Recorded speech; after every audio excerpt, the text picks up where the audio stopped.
vao folo taona no nandao zafanao rery tany taona maro tsy nojereko tsy noeverako afa-tsy nyamy ka nirongatra tao anatiny ala e ka mila tsy taonitsony gasikara malala tany tsy manampary tsy azo eritreretina ny lanjany ao anatinao tany mamy tsy mety aditsy tsy vonakelavitra mazenao airaizay ao ambony be fitono itsilo ny lalanao iray sy ampitambatra fidizy gasikaro gasikaro taniny avitanao katsy maikia lalavidrasane fandelanelany any sy miaty antinay fampoliany any sy gasikaro gasikaro taniny avitanao katsy maikia lalavidrasane fandelanelany any sy miaty antinay fampoliany any sy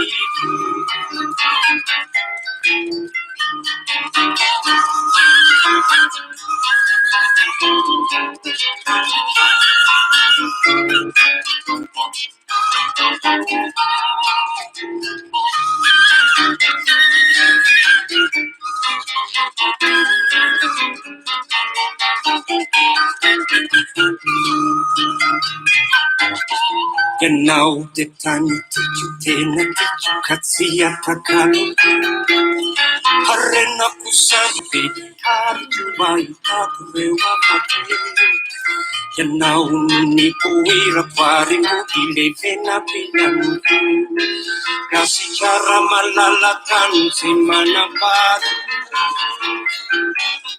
tsy azo eritreretina ny lanjany any mamy tsy mety adino sy tsy vonakelavitra mazenao airaizay ao ambony be fitino itsilo ny lalanao iray sy ampitambatra fidizy gasikaro gasikaro nisy tena tikanao katsy majiveretana lalavidrasane fandelanelany any sy miaty tenay fampoliany any sy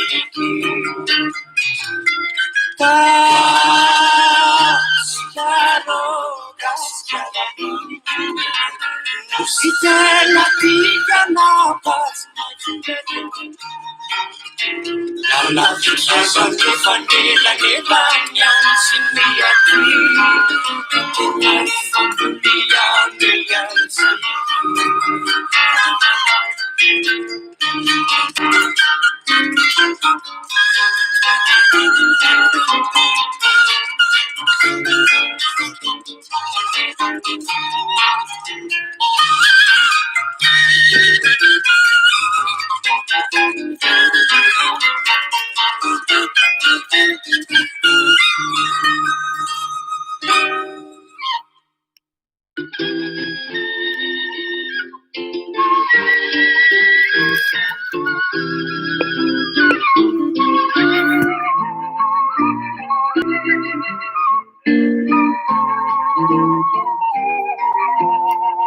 ny lasatra mba fanadino fa nily manazavana ankehitriny izy ary fanotra ihany koa andaminana ny oavy.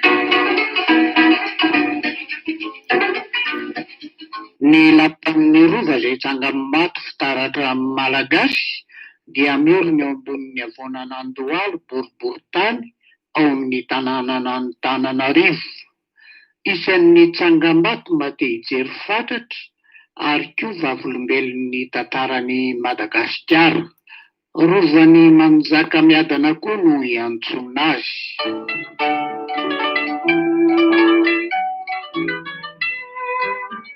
Ny lapan'ny mpanjaka no trano fonenana ofisialin'ny ireo Andriamanjakany Madagasikara teo amin'ny taonjato faha 750 teto Antananarivo.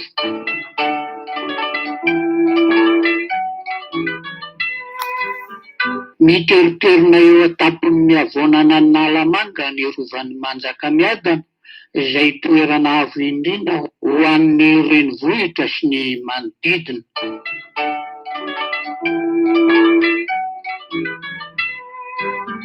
Naorin'Andrianjaka tamin'ny taona 1890 teo amin'ny havoana avo indrindra manerinerina ny Farihin'Anosy ny rova izay mamorona ny fototry ny rakitry ny tantara sy koltoralin'ny Antananarivo.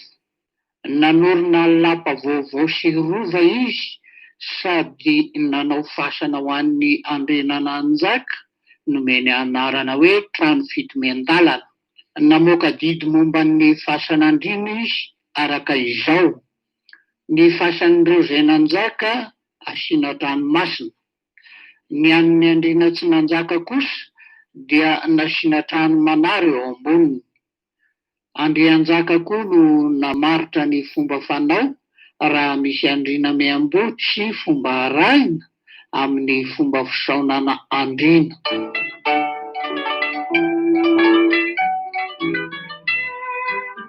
Ireo mpandovan'Andrianjaka dia nifandimbina indray anjara tamin'ny fanalehibiazana sy fanatsarana ity fitoerana voafefy ity.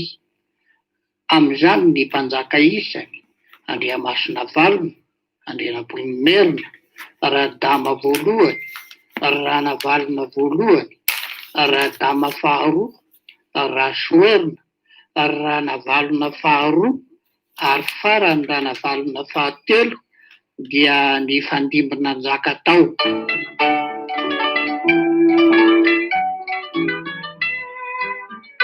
Ny rovan'Antananarivo izay mirakitra tantaran'olo malaza maty dia ahitana fitambaran'ny trano maromaro, ka ny 5 dia lapa lehibe sady tsara ary ny 7 kosa dia fasana.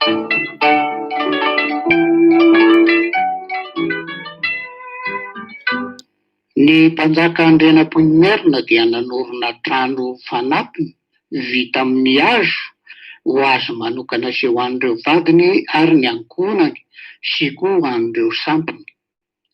Raha ny ankapobeny, ny rova faritra Ambisimanga dia misy trano miisa 20 eo ka isan'ireny Manjakamiadana, Besakana, Marivolanitra, Mahitselafanjaka, Nanjakana, Tsarazoky, Bado, Rariasina, Masoandro Tsiroa ary Rarisambo.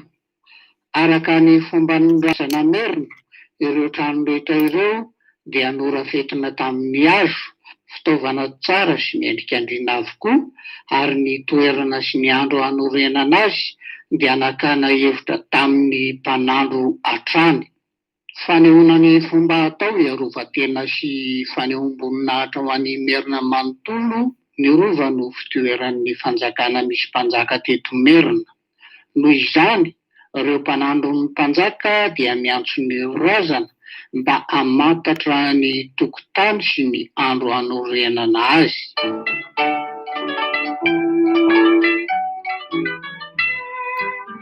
Radama voalohany, zanaka mpandovan'ny mpanjaka Andrianabohimerina kosa, dia naniry toetra ao anaty rova ary nampanorina trano nanotsoina hoe trano vola teo amin'ny taona 519 teo eo, ary niantso mpanao mari-trano frantsay natsoina hoe Louis Gros.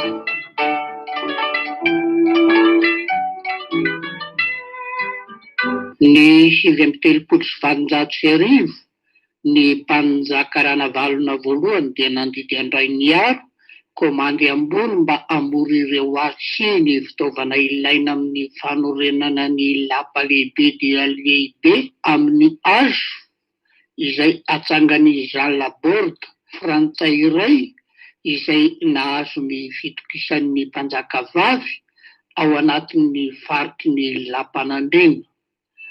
Ny hevitra ny anjaka maro teo amin'ny fanjakana ny mpanjaka Ranavalona voalohany ka nantsoiny hoe Manjakamiadana ny lapany. Ny fiandohan'ny fanorenana dia manon lalana santatry ny rafitra manara-penitra. Ny fifidianana ny andro mety dia faritan'ny mpaninandro. Ny ao anatin'ny faritra avaratra Atsinanana araka ny fanao dia masina ary hajaina amin'ny foronan'ny trano lehibe vaovao. Ireo solaitra anomanina amin'ny fanafoana ny lapa dia notanterina nandritra ny volana maromaro avy any amin'ny tany Betsileo 200 kilometatra avy eto an-drenivohitra. Nandritra ny fanjakan'ny Ranavalona voalohany dia ny hazo ihany no any fitaovana azo entina hananganana rindrina teo amin'ny tanàna lehibe.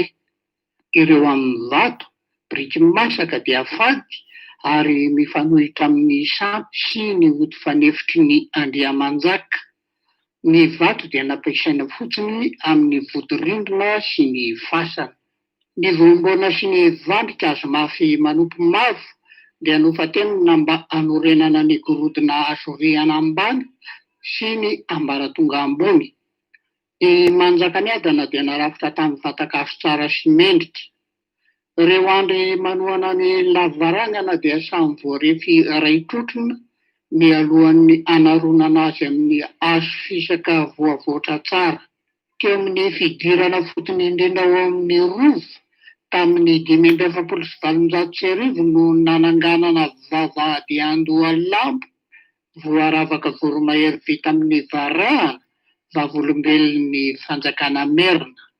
Ny vavahady dia naorin'i James Cameron ary ny voromahery dia nampidiriny Jean Laborde avy any Frantsa. Vahiny roa manana ny maha izy azy avy, nanana ny toerany teo amin'ny tanitarany Madagasikara.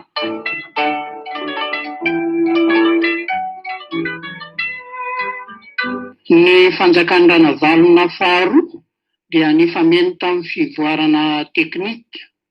Ny fitana avy amin'ny hazo maka amin'ny vato. Ny tanànana ny Antananarivo noho izany dia niova tarehy araka ny fomba fanao nentim-paharazana.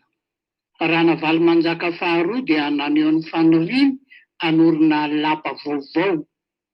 Noho ny fahatsapany anefa fa i Manjakamiadana dia miasimba, ny mpanjaka dia niova hevitra amin'ny navaozana amin'ny vato ny lapa hazo. Tamin'ny 1970 ny mpanjakavavy dia nandray fitenenana teo anoloan'ny vahoaka mba hanomana azy amin'izao lasa lehibe hanomboka tsy ho ela izao. Ny fanorenana dia nakinina tamin'ny misionera mpanao maritrano anglisy James Cameron. Rehefa tsy nisalasalana ny fanorenana, ny Sarababembaoka dia nandray filazana ny didy antoka amin'ny mpanjaka Ranavalona faharoa araka izay engana indrindra vato 5,009 ho fanavaozana ny rovo ary vato 5,003 hafa ho entina hananganana ny tempoly. Ireo vato isan'ambaratongany ireo izay mahatratra iray hetsy dia ny vahoaka no mitatitra azy ho aty Antananarivo. Ny volam-bato dia tarihan'ny omby sy olona marobe fa tsy sarety noho ny lalan-dratsy. Mbola manahirana koa ny asan'ireo nanankinana ny fitaterana avy any amin'ny Betsileo, ny vato sokaky sy ireo mivolontsolaitra ilaina amin'ny asa. Noho ny fitarazoan'ny asa dia nanapa-kevitra ny fitondram-panjakana ny hamorehetra alohan'ny isam-batan'olona ho karaman'ireo manatanteraka ny asa. Ireo asa goavana ireo dia tanteraka noho ny asa nataon'ireo azo ampanopoina.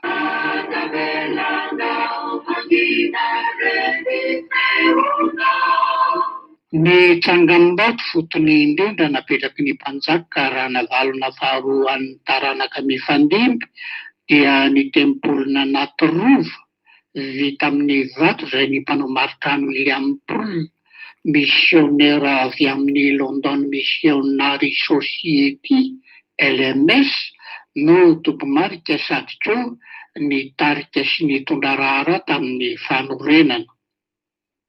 Ny vato fehizoro dia napetraka ny 20 Jolay 1970. Ity tempolo ity izay notokanana ny 9 Avril 1970 no isan'ny manamarika koa ny fiovandehibe teo amin'ny fanorenana malagasy.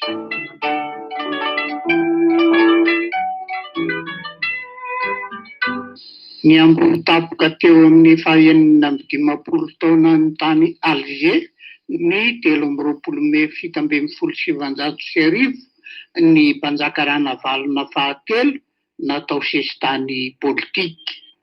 Nafenina tao amin'ny tany fandevenan'ny Saint-Eugène ny nofo mangatsikany. Faniriany ny levina aty Antananarivo tanin-drazany. Ny 2770 no notanterahana ny fampidiana an-tanin-drazana ny taolam-balona.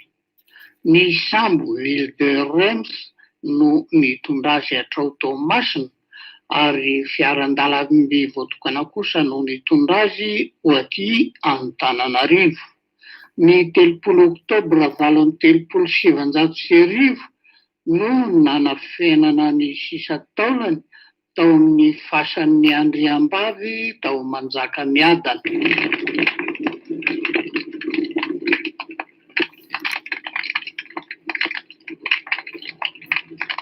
Ny aliny sabotsy 9 Novambra 1770 ny rakitry ny tantaran'ny olo-malaza maty sy ny lapa-panjakana Antananarivo mitambatra nantsoina hoe rovan'ny Manjakamiadana dia levina tao anaty firehetana vokatry ny fandorana tsy mbola fantatra hatramin'izao ny loharanony sehoany. Niaran'ny fahamaizana avokoa ny lapa, ny tempoly, ny fasana ary ny toerana manodidina rehetra. Iara-mahalala fa ny lapa dia mbola nisy ireo fitaovana amin'ny hazo izay nanamora ny fianaky ny afo sy ny fahasimbana. Vokany tao anatin'ny fotoana fohy ireo rakotsaribidin'ny tantara napetraky ny taon-104 dia lasa lavenina avokoa.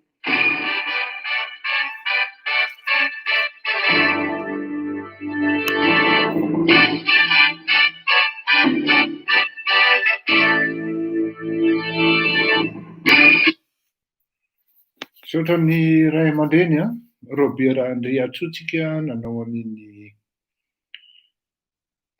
karazany hoe fintina raha ohatra zay ny azo ilazana azy, ary tena zava-dehibe ao anatin'ny tantara mihitsy ny fintina nataony satria raha ohatra tsika zany tena miresaka tena hoe tsisy fanomerabantsika rehetra aloha mialatsiny tokoa. Fananiky mihitsy ny tonga dia nandefa niny fandarana iny karazana fintina nataony Robert Andriatsika iny, ny Ray aman-dreny Robert Andriatsika iny satria ary tsy nisy arahaba akory raha zay mahatonga azy hoe mialatsiny toko fa miarabantsika rehetra. Dao dia ny ilaina Andriamatoa Robert Andriatsika io fintina nataonao io, ary hitako fa tena tsy misy tendance na fofona politika mihitsy ao anatin'le fanazavanao sy ny fitantaranao le zavatra. Voalazanao teo na dia tena hoe fohy ara ao anatin'ny 14 minitra ny momba ny rova Manjakamiadana, fa raha ohatra hoe tena entina amin'ny détail sy ny karazany ohatran'izany dia tsy vitan'ny 14 minitra. Alefa kely aloha mba ho tsiahy tamin'izany ny feon'ny fahamaizana ny fintina nataonao ihany angamba izy ity mba ahafahantsika matsapatsara hoe makarary ary makarary fo ny mihaino azy ka enoy tsara ary.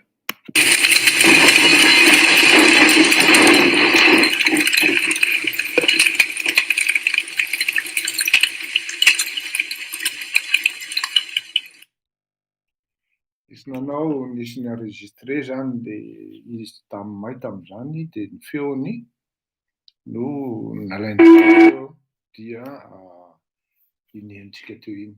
Zao mizara roa mazava tsara ny fandaharantsika androany de momba ny rova sy ny ino de izy teo ty le resaka couronne na le day niverina sy naverina tamin'ny Madagasikara ty hoe inona ny tena marina momba an'io zavatra io. Resaka rova tsika zany ny famaizan'ny rova sy ny karazany. Satria ny antony manko de zao. Ireo lohateny ireo zany tonga de anatin'ny fanazavana anankiray fa tsy ezahako hoe zaraina na ohatran'izany fa zaraiko roa mazava tsara le izy nefa na izany na tsy izany. Tsara fantatritsika manko fa mifampiankina le izy. Misy ino de izy teo, misy manipulation zany e, zay ny tena tonga de aleo mazava ary tsara ny afantarantsika azy hoe ny tena marina de tena teo andriana mafy, teo andrianina mafy Andry Rajoelina ary tokony ho fantatritsika manko de zao rehefa tsy mahazaka ny tantaranao ianao zany amin'ny maha-malagasy anao dia aza mihaino an'ity fandaharako ity. Aleo tonga de hazava eto teny voalohany rehefa tsy mahazaka ianao ny tantara,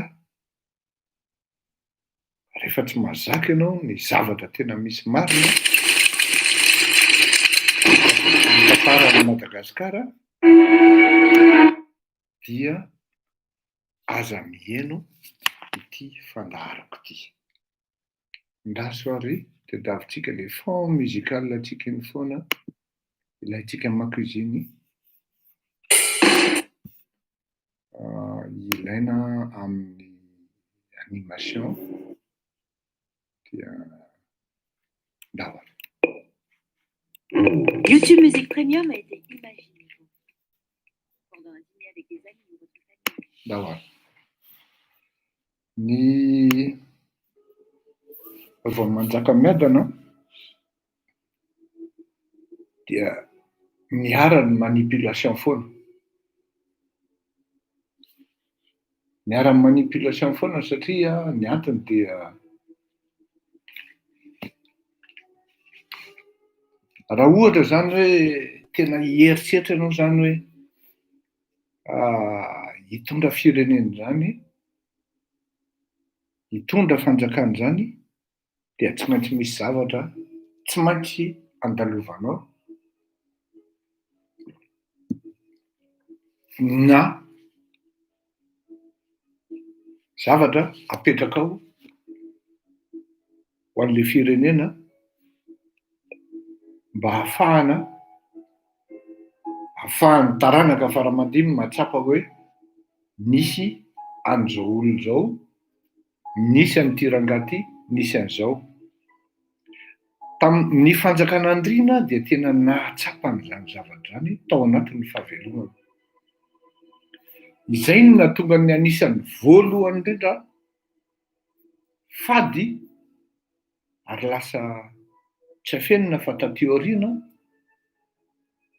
lasa ça a plutôt tourné à l'encontre des intérêts nobles, sinon des nobles.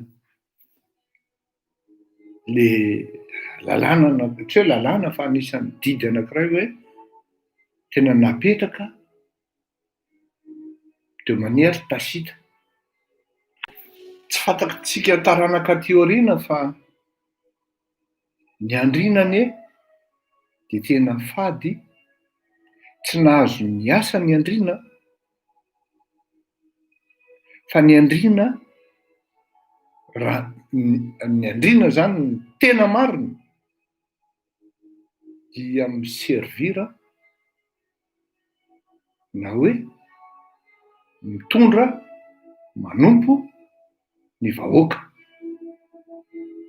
Misy nuance be dia be manko ary tsara azavaina tsara mihitsy hoe ny andriana dia tsy mahazo miasa hoe mitady vola na hoe mandray vola. Zany hoe ny andriana zany raha ohatra misy zavatra ataony dia tamin'ny andron'ny fanjakan'andriana io zany dia tsy mahazo mandray vola. Miasa manompo vahoaka, zay no fiandrianana. Ka na iza ianao zany ka miasa ianao ka manompo vahoaka, tsy mandray karama, dia tafiditra ao anatin'izay définition zay. Fa ny taranak'andriana aloha sy ny zanak'andriana zany dia tsy miasa, atao moa no mivaranila variana mirevo fotsiny. Satria ny vola bohatry, ny sakafo mena fotsiny, ny trano mena fotsiny, zanak'andriana e. Nisy zany tamin'izany andro any hoe reny mamboly voky tsy mamboly voky. Zanak'andriana e, zay tadiditsy zay teny zay mamboly voky tsy mamboly voky. Ny amin'izao fotoan'izao indray ny zanaky ny mpanan-karena, satria teo zany nahitany niova hoe ato ny fahian'ireto andriana reto, ato amin'ny saosy, ato amin'ny vola. Il suffit hoe mitondratondra toka zany, mitondratondra zava-pisotro, tsaky sy ny karazany, dia mivoafitaka ny andriana ary teo ny namitany ova azy. Azontsika zay so tiantsika ny tantara sy ny fandehan'ny zavatra rehetra. Inona no tena fototry ny nandorana ny rova? Averiko eto tena objectifa machiavélika ary objectifa politika fotsiny zao. Stratégie fomba nandorana ny rova dia tsotra kely, tena tsotra fa machiavélika. Ny stratégie aloha no hazavako amintsika. Au même moment, à un écart d'une demi-heure na 45 minutes, jereo ny dossier, jereo ny archive fa nisy trano may tany sotry ary midedaka. Ny pompier anefa ao Antananarivo dia zany atao hoe miantso pompier zany dia ohatrany miantso razana.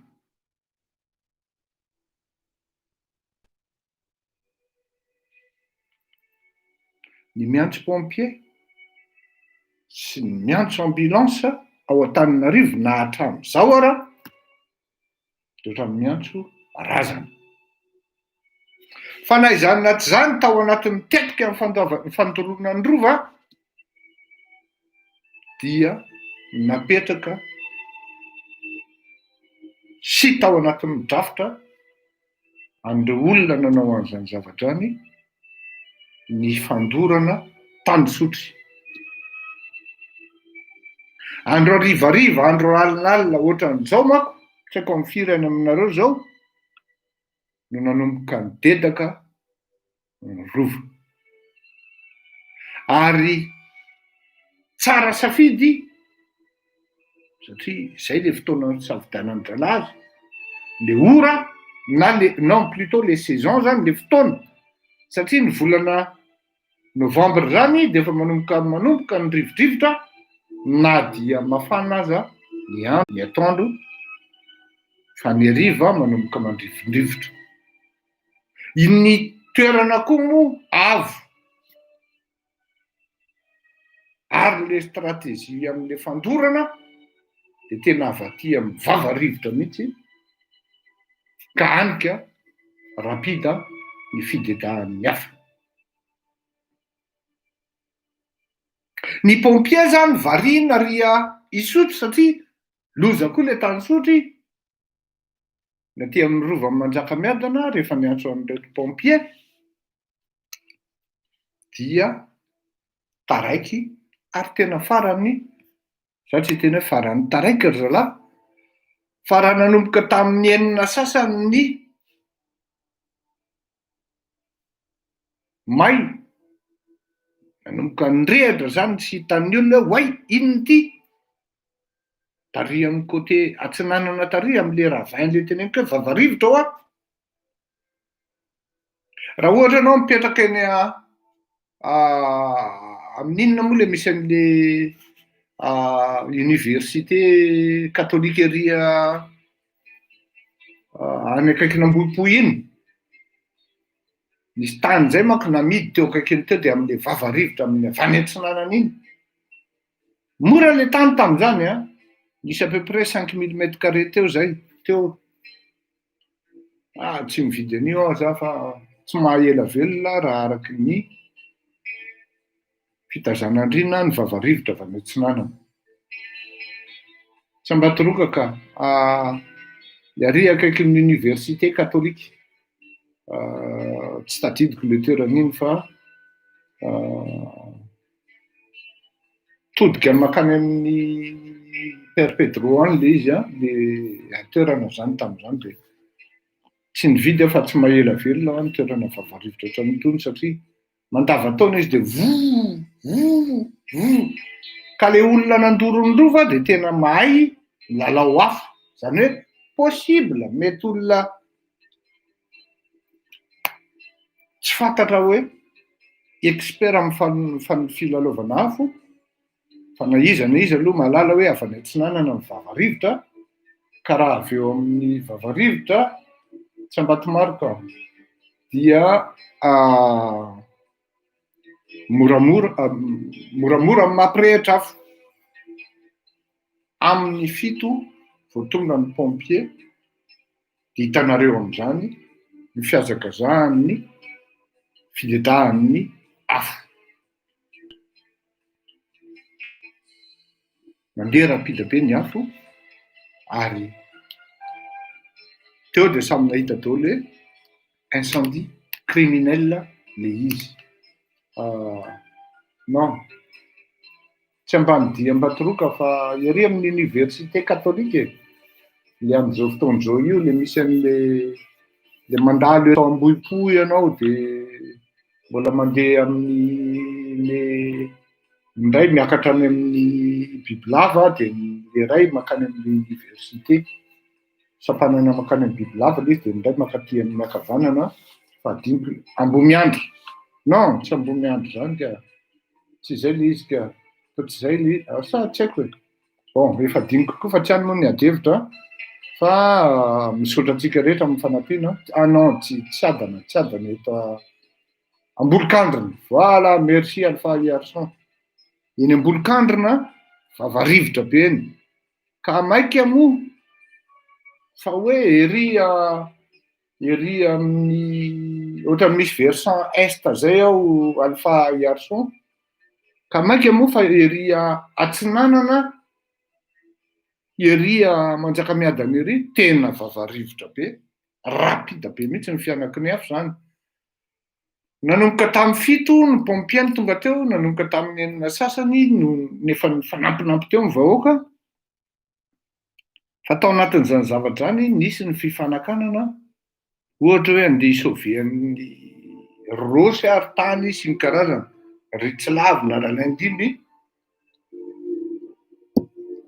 tany iny tenako moa tamin'izany androany tsy tsy tany toerana fa taty ny tena nahita an'ilay izy manahirana zany e.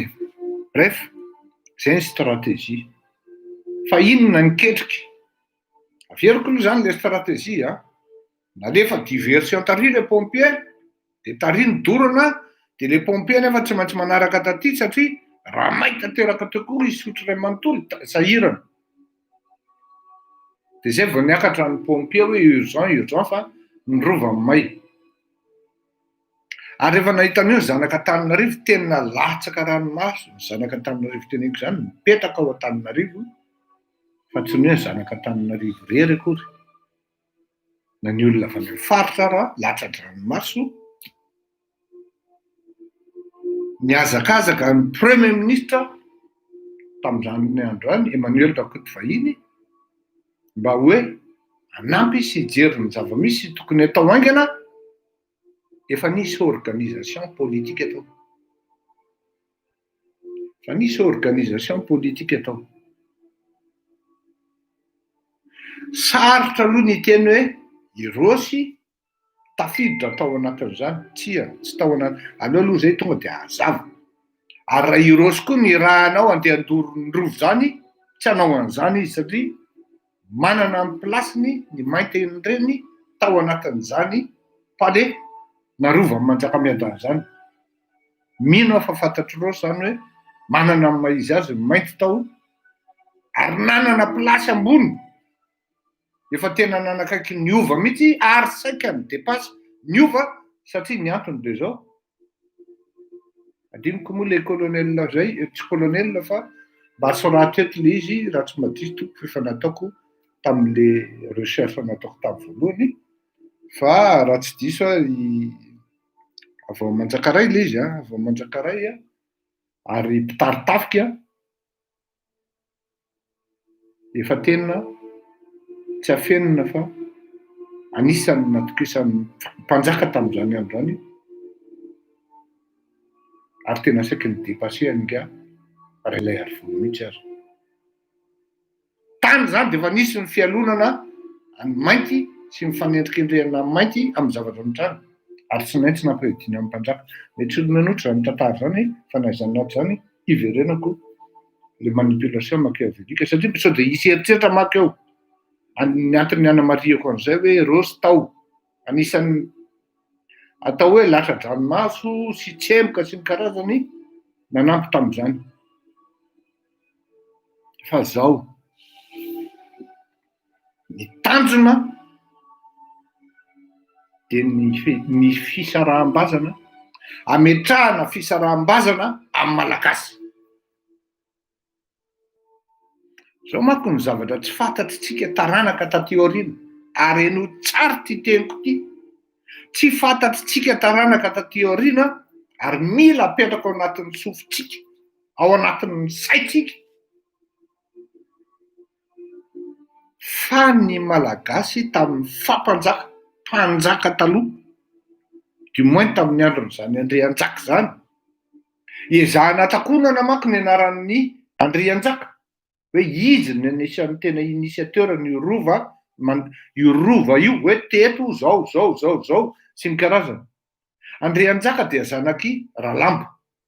Zana-Dralambo amin'ny Andrianjaka zay ny filaza azy manko satria misy zana-Dralambo amin'ny hafa koa ty amin'ny ilany zay demi-frère zany. Andrianjaka dia zanaky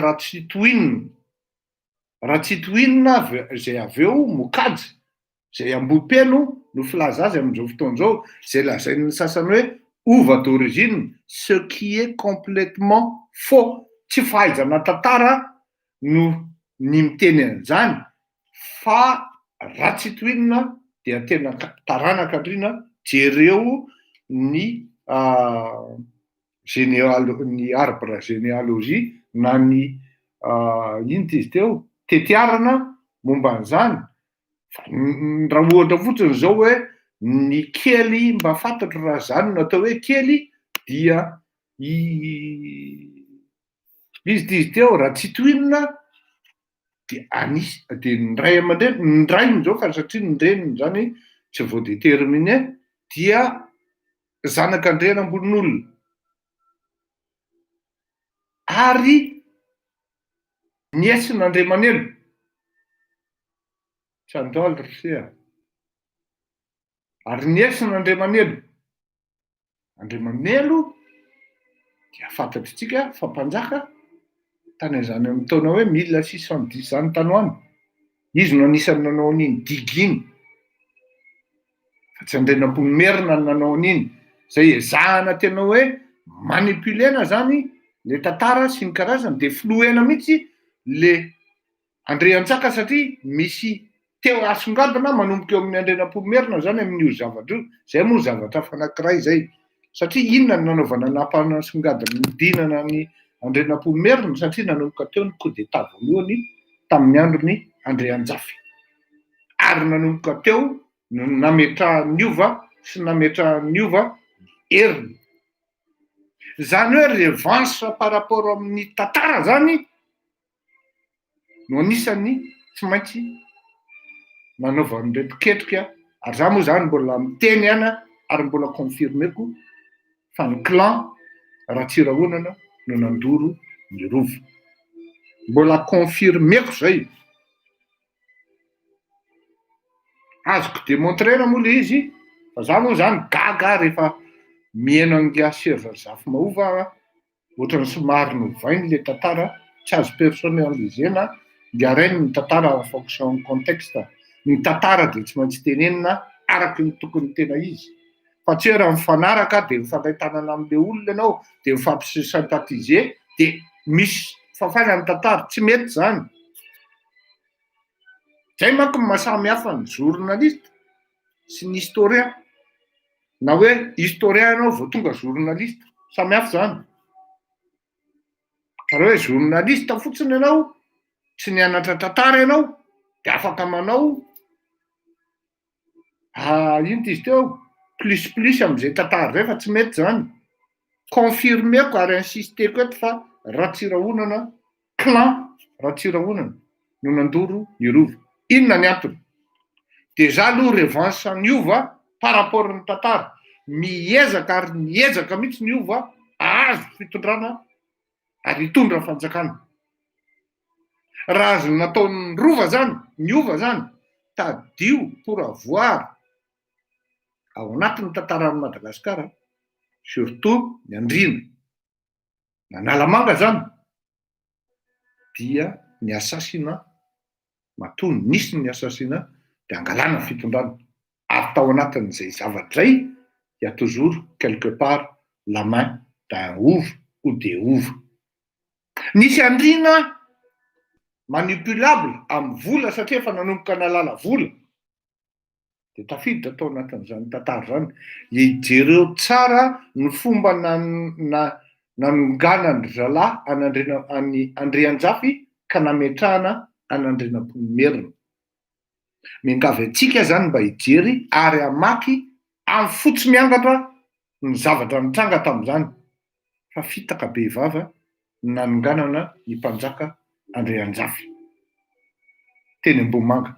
Ary raha makeny Ambohimanga ianao mbola veriko ihany, tsisy malala ny mpanjaka Andrianjafy zany eny fa novainy zalahy ny tantara. Comme si c'était Andrianampomerina mihitsy no tena namorona any Ambohimanga. Makanesa eny dia manontanianareo amin'ny guide eny raha misy malala ny mpanjaka Andrianjafy eny inoa marimarina nareo.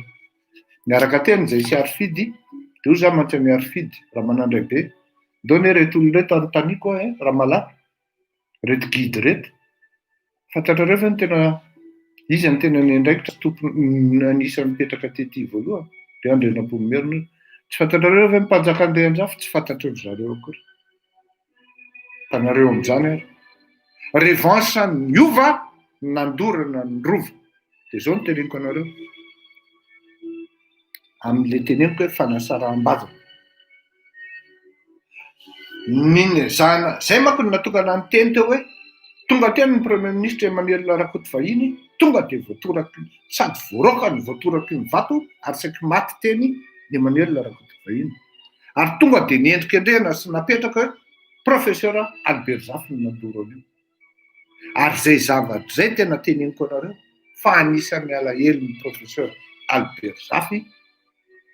Za tsy teny hoe nentiny maty satria tsisy olona mifamela heloka tamin'izany. Fa le coup était de cibler les côtiers. Dans les deux sens. Machiavélique, hein? Satria ny candidature Ratsirahonana, c'était en fait à partir de ces zavatra, à partir ny fandrovana ny rojo. Tadio fa potika tanteraka professeur Zafy Albert no irovo. Io ny tena anisan'ny napotika azy. Ankoatra ny député any namadika azy tamin'ny empêchement. Satria tena tezitra tamin'ny professeur Albert Zafy Antananarivo ray manontolo. Satria ny cause ny ainga teny zany de hoe professeur Albert Zafy nandoro an'io. Fa tsy izay ihany ny cause ny ainga teny. Tsy izay ihany tompoko. Fa ny cause ny ainga teny de hoe ratsiraka koa ao anatin'io. Ratsiraka amin'io aty an-dafy raha tsy diso tamin'izay exilé taty izy. Tsy exilé fa niataka taty izy. Zany hoe tantôt zany l'opinion de l'époque zay tsy mandinika de manao hoe ratsiraka Didier. Tantôt Albert Zafy, l'un ou l'autre zany c'est selon raha ohatra zao zany manana sensibilité kely amin'ny professeur Albert Zafy de ozy ianao hoe ratsiraka, manana sensibilité amin'ny ratsiraka ianao de professeur Albert Zafy, fa jamais l'auteur suspecté. De zao ary. Ozy ianao hoe Fleury zany teninao zany dia analyse fotsiny zany avy amin'izay mety référence historique hitanao. Ok ary, tsy manino. Azo zadino fa nisy olona voasambotra. Miteny an'izany nga Serge Zafy moa. Nisy olona voasambotra ary nandeha ny ankety. Entre-temps nandeha ny fifidianana. Tsy maintsy nommé Premier ministre satria candidat via professeur Albert Zafy dia ary candidat koa le olona anankiray. Dia izy moa teny hoe ahoana moa no za ozy izy no lazainareo fa namoaka azy. Kanefa ozy izy en a. Rehefa niteny tsy nampitenenina izy tamin'ny interview-any navoakantsika tamin'ny andro iny fa tsy niverena fotsiny Ratsirahonana zany. Nanao lapsus révélateur izy ary tsy maintsy olona zatra mandinika amina teny sy analyse-na phrase anankiray na teny amin'ny ohatran'ireny zany analyse de texte na tsy haiko ny filaza azy ohatran'ny hoe investigation zany raha zay ny tianareo. Ny teny tsy nampitenenina izy ka nilaza hoe navoakanay. Rehefa tonga teo amin'ny fitondrana ny Ratsiraka zany ka navita nandray ny fitondrana satria tsy nanao passation raha tsy diso tsy tadidiko hoe bon bref tsy tadidiko fa tsy hany le détail fa rehefa tonga teo amin'ny fitondrana ny Ratsiraka anisan'ny jereny voalohany iny ary niraisiny voalohany satria na ny tenanay zao ary tena niangavy azy ary ny lela-paladia azy. Anisan'ny nanambiko anazy zany ary ny teneniko anazy hoe za tsy afaka miaraka aminao raha tsy manao mifanadihadiana an'io resaka rovo io ianao. Mbola tsy tao anatin'ny fitondrana izy tatehany hoe izy zany resaka amin'any. Nanaiky izy tamin'izay hoe non, za koa hoe manana intérêt amin'io izy. Manana intérêt amin'io fa ahoana no voendrikendrika nandoro an'io izy. Je l'avais vu dans ses yeux et j'ai vu sa sincérité. Fandray tanana zay anampianao ary zao. Ok ary. Vao tonga mihitsy izy même pas une semaine 10 jours na tafapetraka amin'ny gouvernement ndao amin'izay ary. De davina ny dossier tsisy hita. Le olona voasambotra tsisy hita tao am-pigadrana intsony nefa za tafatsoka. tamin'ny andron'ny profesera nefa mbola tao reo olona reo. Gravy a izy zany namoaka azy, izy any nampitsoka an'ireo olona reo, tsy le nitondra teo anelanelany, dia izy nitondra teo anelanelany tsy raha tsironana, izy manana intérêt hampitsoka an'ireo olona reo ka tsy ampiteny an'ireo olona reo rehefa tratry ireo olona reo, tsy le fanjakana nampitsoka azy. Dia hiteny indray ianao amiko hoe raccourci le izy, oke tsy maninona fa azadiny le tary aloha hoe fantatry le olona tsara fa ho candidat reto bandy anankiroa reto ahoana ny anam-potehana an'io. Inona ny zavatra anankiray à qui profite le crime? Et on disait oui à Ratsirak parce que c'est lui qui était arrivé au pouvoir. Mais non. Mais non. Jereo ny zavatra mitranga amin'izao fotoana izao. Mbola proof anankiray. Misy dikany a matoa miteny hoe fa maninona? Tsisy Bomanga ao anaty gouvernement an'i Andry Rajoelina. Satria io tantara Bomanga io efa nanomboka tany amin'ny fanjakan'Andriana io no niainga. Atokisan'ny mpanjaka kokoa ny mainty an'ireny na ny Bomanga no niova. Satria raha hiditra tao amin'ny mpanjaka ianao dia tsy maintsy mandalo amin'ireo aloha ary ireo no mibitsika mangina amin'ny mpanjaka sy miresaka stratégique amin'ny mpanjaka. Tsara ho fantatritsika tanora amin'izao fotoana izao zany, na ianareo izay tsy malala, revanche mihitsy nandorana an'io. Maintenant ils sont au pouvoir. Dia tena le andro zany hoe ty zany dia tena ialana tsiny tokoa ny tenenako an'ity, sady ho parazana no ho pareny ny zavatra atao rapitso fitokanana ny rovo. Eno tsara le émission nataoko voalohany teo, zavatra maromaro ny teneniny tao hoe fady. Misy respecté ao ve? Dia tapitapoka mamorona azy zany hoe princesse Ratsimamanga. Tsisy ny fandraisan'ny Ratsimamanga mihitsy tamin'ny rovo io e. Na prince ary Ratsimamanga. Allô azava ny resaka.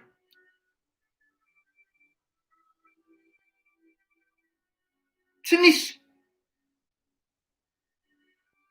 Asa mety nanao tondra angamban'izy hoe hazo anankiray avy any ino izy teo vato fisaka anankiray avy any 200 kilomètres mialana Antananarivo.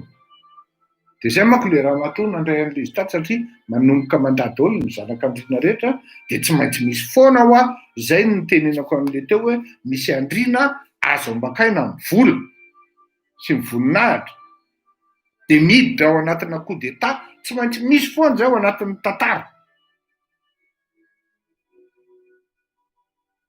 Tsy maintsy misy. Raha ny filaharana sy ny voninahitra tsy izany princesse hoe zafikely na hoe inona rahalahy zanaky ny rahalahy na ohatran'izany. Prince Ratsimamanga aloha raha tsy diso ny fitadidiako tsy niteraka izy. Donc princesse samborina à gauche et à droite ery zany.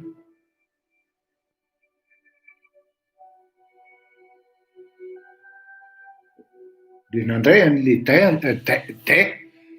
nandray an'ilay day zany androany. Azonareo? Ka zay tsy ndriko averina eto tsara. Ny 6 novembre amin'ilay fihetsiketsehana sy ny zavatra hitranga rapitso dia ho anao izay ho tonga any dia tadidio fa non seulement ianao vous allez recevoir toute une salve de houpa avy amin'ny Andry Rajoelina amin'ny fiatsaram-belatsiany eo. Dia ny razam-be anao nefa mivoahopahopa amin'ny zavatra mitranga amin'ny fomba mihaja. Ianao tsy mahalala akory hoe nefa ianao efa lazaiko zany zao. Jereo tsara e. Ny olona zany rehefa mitenenina hoe tsy makany tsika dia solidaire ny olona tsy makany amin'ilay zavatra. Tsy maintsy Ianao ne ny zavatra tsy sapanao dia zao takomaso effet publicitaire même pas marketing satria raha marketing matetika dia tsy maintsy milaza hoe entana mora fa tsara fa ty dia opération publicitaire tout simplement ho an'ny andro radiolina iny e couronne de thé oui zay ny tiako lazaina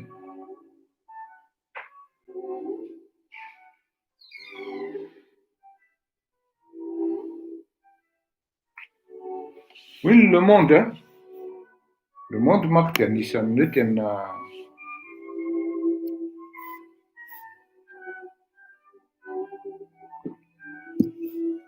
tsy misangisangy amin'ny andro radiolina zany le monde dia tokony kopiko ianao amin'izay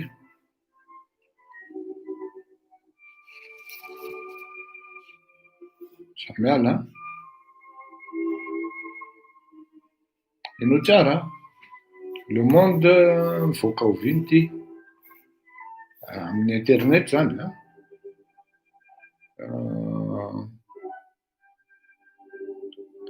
publié androany tamin'ny ray dia mise à jour tamin'ny 17h55 dia vakio tsara ny olona ary mahalala an'izany dia matongana amin'ny teny hoe ianao malagasy ne ny olona tianao fa ianao ny tsikopy ianao mihitsy ny tsikopy fa ianao zany manao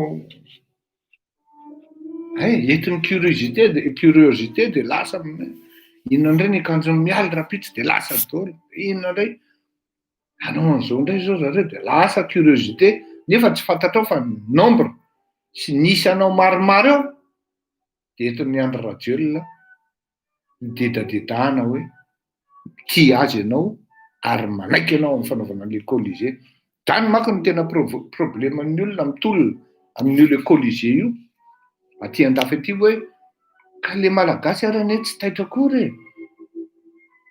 ny fitondram-panjakana dia miteny hoe ny malagasy rehetra dia manaiky an'io colisée io fa fanongam-panjakana ireo tsy manaiky ireo fa jerenareo ne ho avy ny fotoana hitokanana an'io dia malagasy amin'arivo no ho avy eo tsy maintsy misy aloha ny malagasy hovidiana mena vola ho tateriny eny vao maraina tsy afeniny zany fa azo atao koa ny hoe voaray ny vola dia miverina mody hoe iny fa tonga andro radiolina dia miverina mody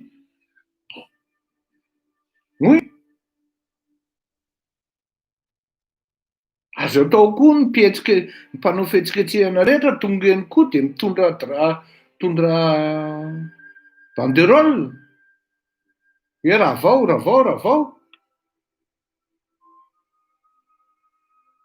raha ny firenena hafa aloha tena miteninareo fa oui applaudissement imbécile marina ny teninao miky dia eno io zao ny tenin'ny le monde alors que le pays est politiquement divisé et que la récession s'installe zany hoe ny tena ny récession manko raha ohatra hoe tena tenenina mitsotra fotsiny zany dia hoe miakatra daholo ny vidin'entana rehetra ny vola tsisy ny chômage mitombo ny fiainana mijaly le malagasy zara raha mihinan-kanina raha zay zany ny filaza azy amin'ny kapobatany alors que le pays est politiquement divisé ce qui est le cas mbola langage diplomatique zany et que la récession s'installe dans le sillon de l'épidémie de coronavirus, André Radiol espère faire de cette victoire, et les victoires en attendent entre parenthèses par rapport à les couronnes de thé, zany io. Comment marre zany couronne de thé, les thé manko le hany. Mais à un moment d'unité nationale et éteindre au passage la polémique sur la construction dans l'enceinte royale du Louvre d'un colisée en béton. Lazain'Andray aman-dren'ny Robera teo andray atsoa teo fa fady ny mampiditra vato ao anatin'izany rovo zany, surtout zany béton zany. Atao amin'ny vodi-rindrina zany izy na fasana. Asa zany iza no alevinao anatin'io colisée io any aoriana any? Oui.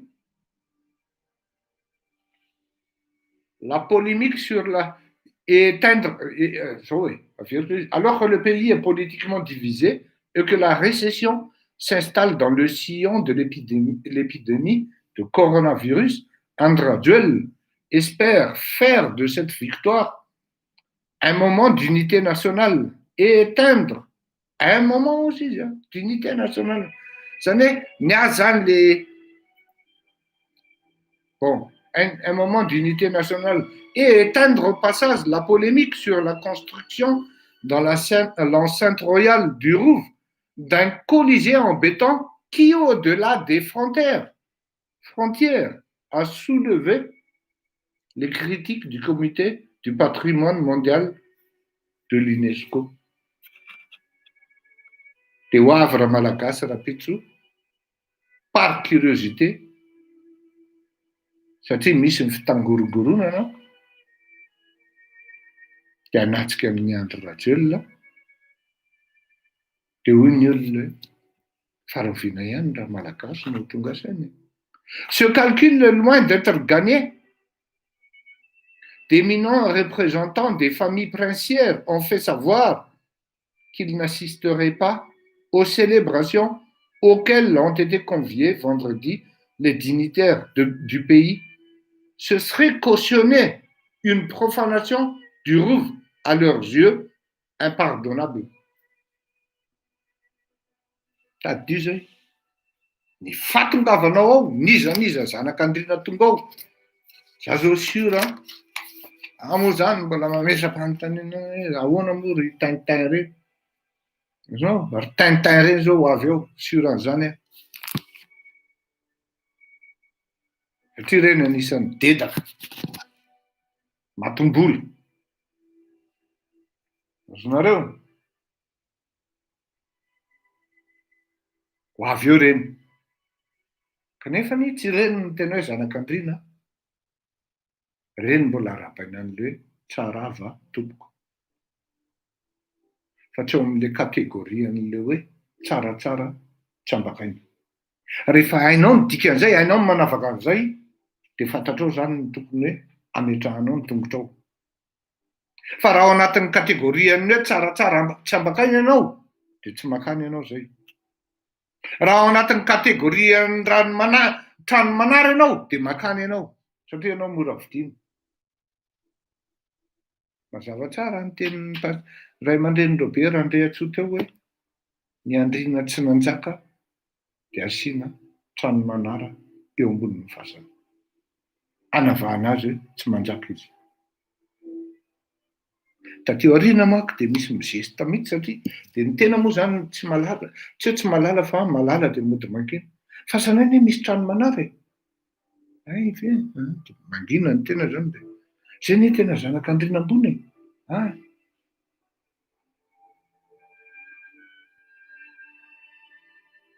Voilà.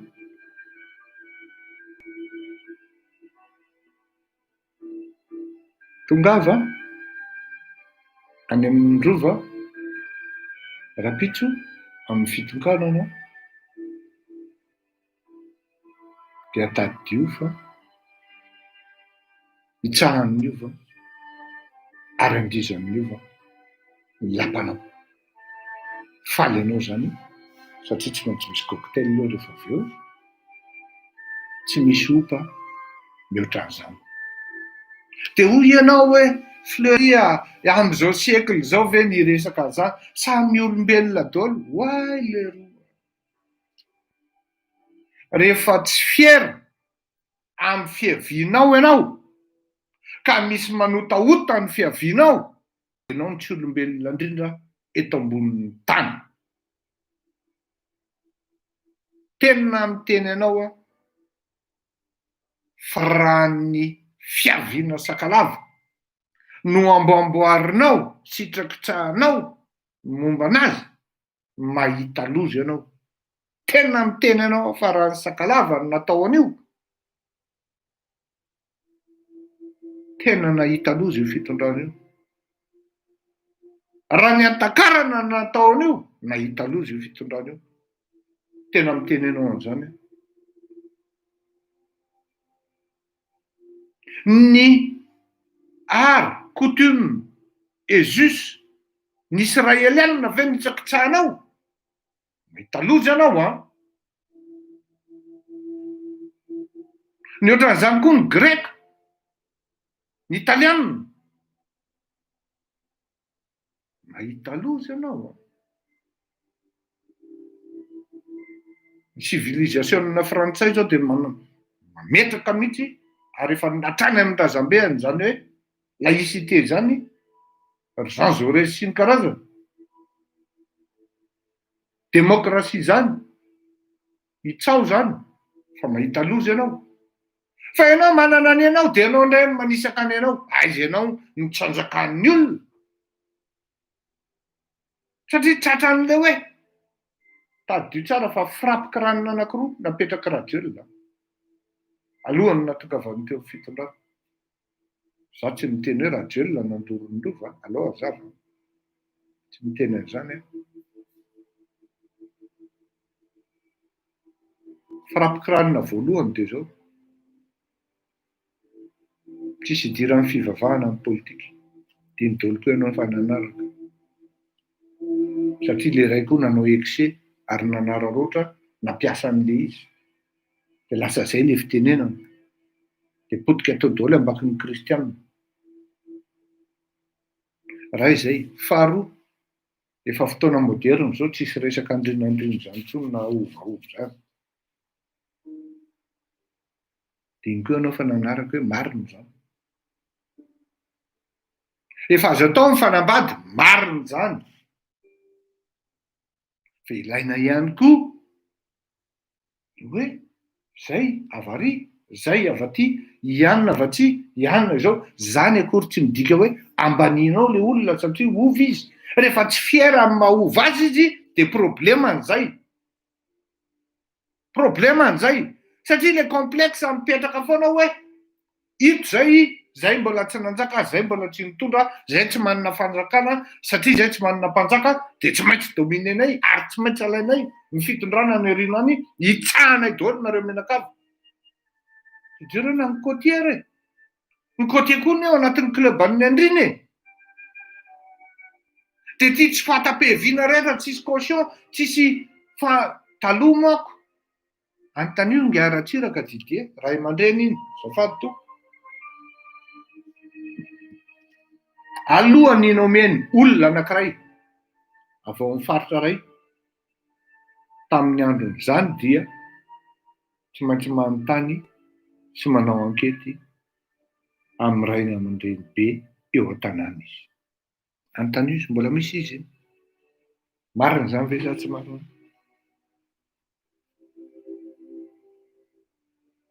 Iza marina moa io olona io? Inona ny tena vitany io tao amin'ny faritra misy azy? Ahoana io olona io? Ahoana io? Tena misy zany. Inona ny didy raisiny io amin'ny fiangonana?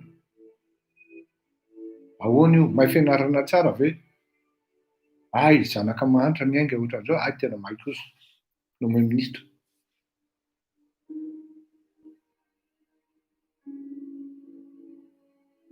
Tsy miteny hoe tsy aninonan'inona ireo minisitra avy any amin'ny faritra ao anatin'ny gouvernementany andro ireo a. Non, tsy miteny an'izany a. Au contraire ary. Malheureusement, ao anatin'ny gouvernance-ny andro izy minisitra.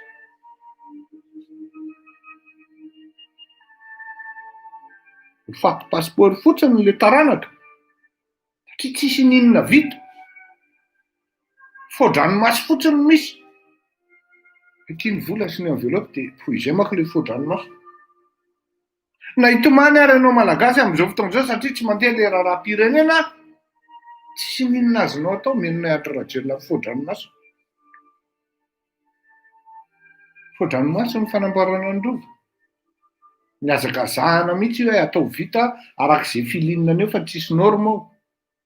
Vao mijery ianao teo tonga de mahita le jiro. Iny ty le jiro amin'ny plafond tony. Hitanao ao de gaga ianao tena. Somban'le ry le fananana. Tena marina. Raha mba hoe niainga avany de tonga de le cristal fa ny amin'ny baccarat na ohatran'izany niainga tao. Fa tiany ty le anona amin'ny plafond ty. Ny olona zany raha nanatsara an'izany Versailles zany tamin'ny andron'ny De Gaulle. Oay, tena oy. Mba jereo kely ny reportage momba ny De Gaulle e. Ahoana no nanamboarany azy sy ny nanaovany azy hoe ohatran'izao. Fa ity tsy hoe Nicolas akory nomenao tsiny azafady. Avy indray ny olona raha hanao raccourci eo. Nicolas tsy manao afa-tsy ny hoe tia ny proposition, tia ny fanjakana exécutant fotsiny. Nicolas à la limite mpiasam-panatanteraka. Balistre le cristal miainga le tonga de fa mino fa mety tsisy hiteny raha lelafy be ohatran'izay ny tonga. Fa zavatra pakoti fastos. Tonga de vao jerena fotsiny tamin'le hoe iny fa tonga teny anaty rova izy de efa hitako teo zany le jiro mirehitra. Pakoti e fastos. Plastos hozy izy ny ekizy. Ka izay ny tena antony resaka rova io. Mitohy ihany tsika tonga de miditra amin'ity le couronne de dé ty. Zao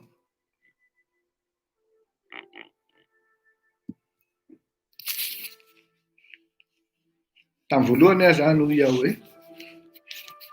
zao koa c'est raha hanao opposition anao pour opposer, tout simplement sans être constructif à Fleury de ajanona io. Satria à un moment à un autre ianao raha tena hoe progressiste marina ianao Fleury dia tsy maintsy mba misy zavatra tsara ataony io fitondram-panjakana io. Et cet après-midi, j'étais bien parti pour leur, du moins pour les féliciter. Oui, bon, il faudra bien que tu les félicites. Nisy bandy nefa ny zay le hoe mahay Andriamanitra. Tsy avelan'Andriamanitra ny ratsy no anjaka. Et là, je vais vous surprendre. Ny tena moa zany amin'le za zao teneniko anareo de tena manaraka akaiky mihitsy an'le procès ny Nicolas Sarkozy. Satria tiako fantatrareo fa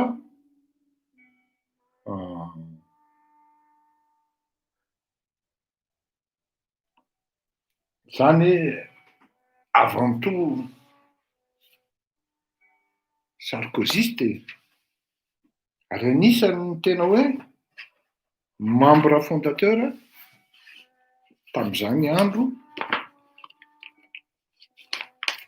namoronana ny parti LR, les républicains. Tady nikaritako mako io satria mbola tsy naveriko nikaritako. Fa miintéressé koa le procès satria misy zavatra manitikitika ny saiko ao. Resaka connexion sy hoe zavatra mety mifandipatra na hoe mifandray. Tena manaraka be akaiky an'io.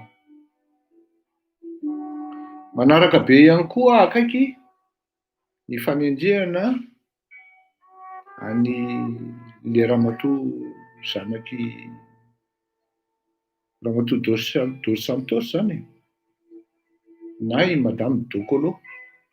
mety tsy fantatrareo zany fa vous allez devoir vous documenter fa à peu près mety fantatrareo c'est qui la famille de Colo. La famille de Colo, c'est une famille richissime angolaise. Famille angolaise. Fa am'le famille manko izy misakafo. Ary io rangahy io no anisany nanana banky taty Afrika voalohany zay fonds propre national et local ny fonds. Raha tsy diso aho Bokolo Bank ngamba ny anaran'izay, tsy tadidiko hoe branche bref, satria tsy any le resaka. Niteraka telo izy io ary niteraka anankiray izay nalaza io olona io. Satria moa tsika gasy zany tsy mba de mba se documenter, tsy mba de s'informer. De tsy maintsy lazaina mialoha ohatran'izay foana izy. Ny olona tsina vao miteny fotsiny ianao hoe Bokolo tonga de fantatry ny olona zao toerana zany. Raha notany azy hoe izy zany famille Bokolo zany eto, de tena miteny aminareo fa mety raiky aminareo reo no lalàna zany. N'impressionné anako ny parcours ny zanaky ngiady Bokolo ary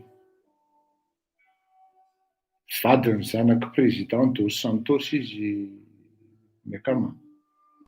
Sotran'ny Hussein indray aloha de tena culture matanjaka be.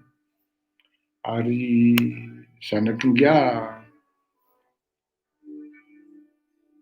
Dos Santos président ny Angola.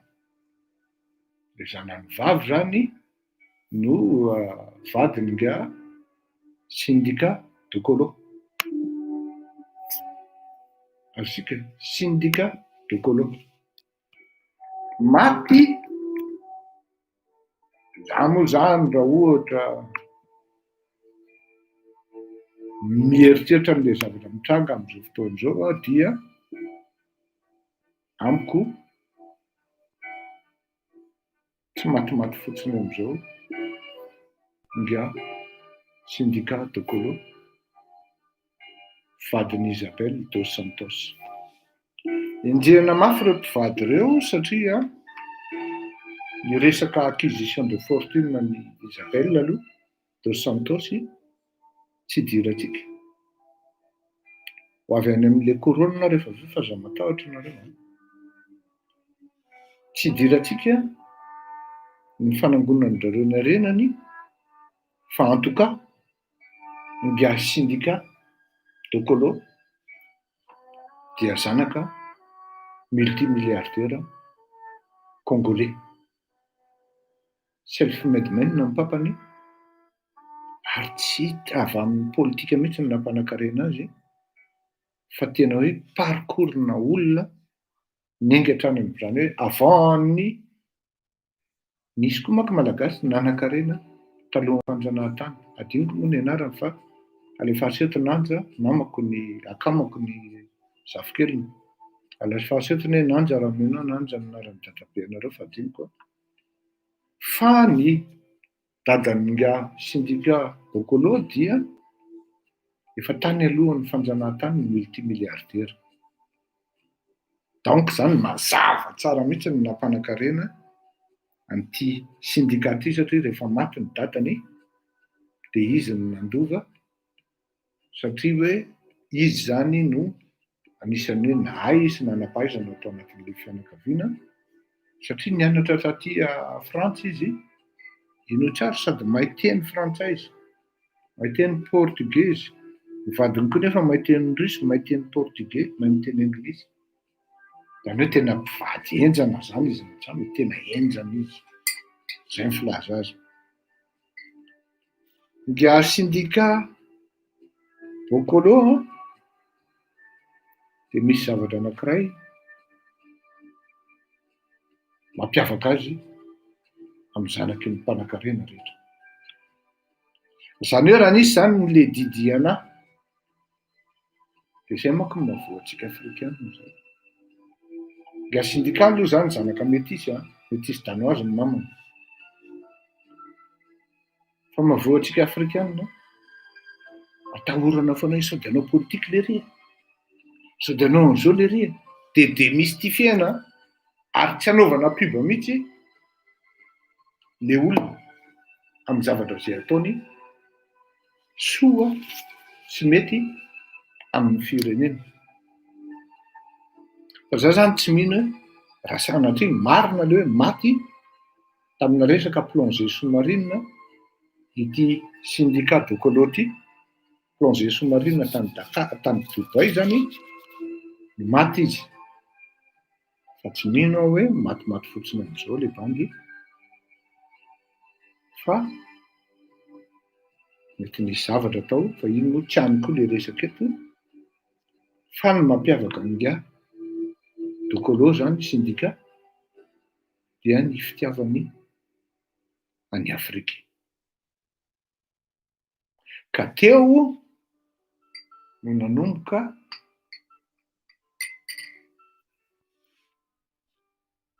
nalaza izy taty Eropa fa ny Afrika vitsy ny mahalala azy.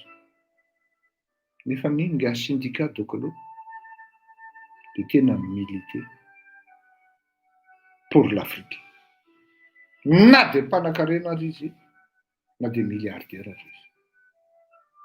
Nga syndicat d'Okolo dia nandovandainy tao anatin'izany hoe collection d'œuvres d'art classique africain.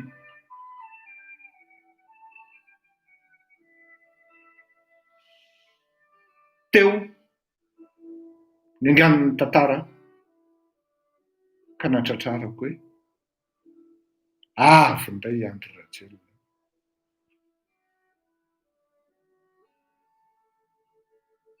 sy ny fijapiana train ary midedaka hoe izy ny tompony andraikitra amin'le averiko. Collectionneur ana œuvre d'art classique africain parmi tant d'autres. Ny asa ataon'ity syndicat atao ajero tsara ny biographiany fa misy ao hoe collectionneur d'œuvres d'art ary homme d'affaires de bandy. Fa ny se spécialisé izy tamin'ny œuvre d'art classique africain. Entre autres, ny stockna suédois na allemand izay nividiny pour quelques millions de dollars. Ary nametraka projet izy par rapport an'io. De eno tsara ry malagasy, eno tsara. Fa nanomboka tany 2004 de fa nangataka nga syndicat d'Okolo ho restituena, zany efa tamin'ny Andry Chirac.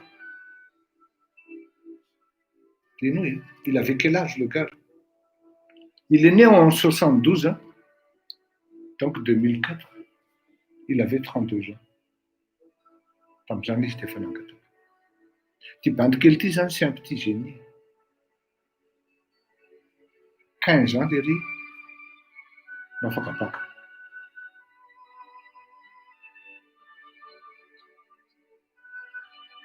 C'est mahatonga amin'ny teny eo le affaire Dos Santos.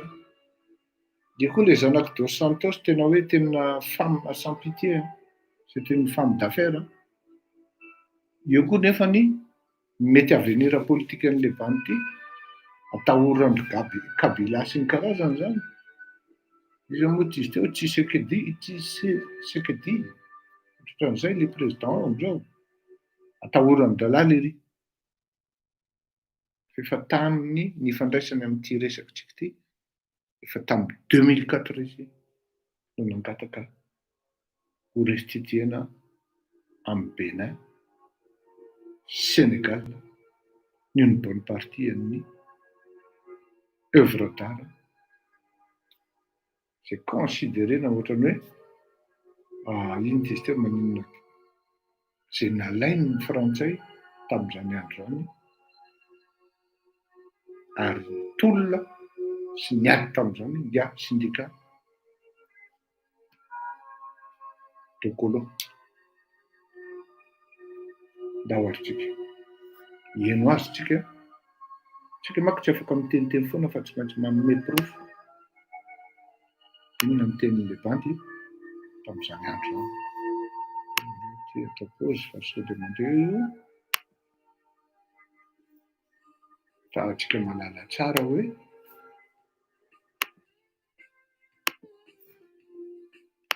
mandeha ihany ty samiala dahoary nga syndicat tokolotsika ino tsara ty zavatra teneniny ty tamin'ny 27 août 2017 zany hoe mbola tsy filoham-pirenena akory Andriamatoa Andry Rajoelina 27 août 2017 mbola tsy filoham-pirenena akory Andriamatoa Andry Rajoelina.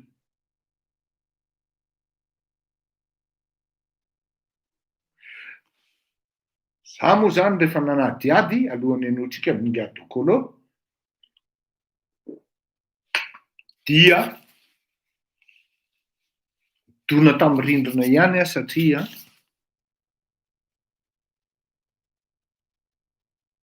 zay zany ny hoe fomba itenenako azy manko sarosarotra satria fanjakana no resahana eto. Ary zay mahatonga amin'ny teny hoe mbola dondrona io fitondrana ao Madagasikara io. Zao ty zavatra ty 27 août 2017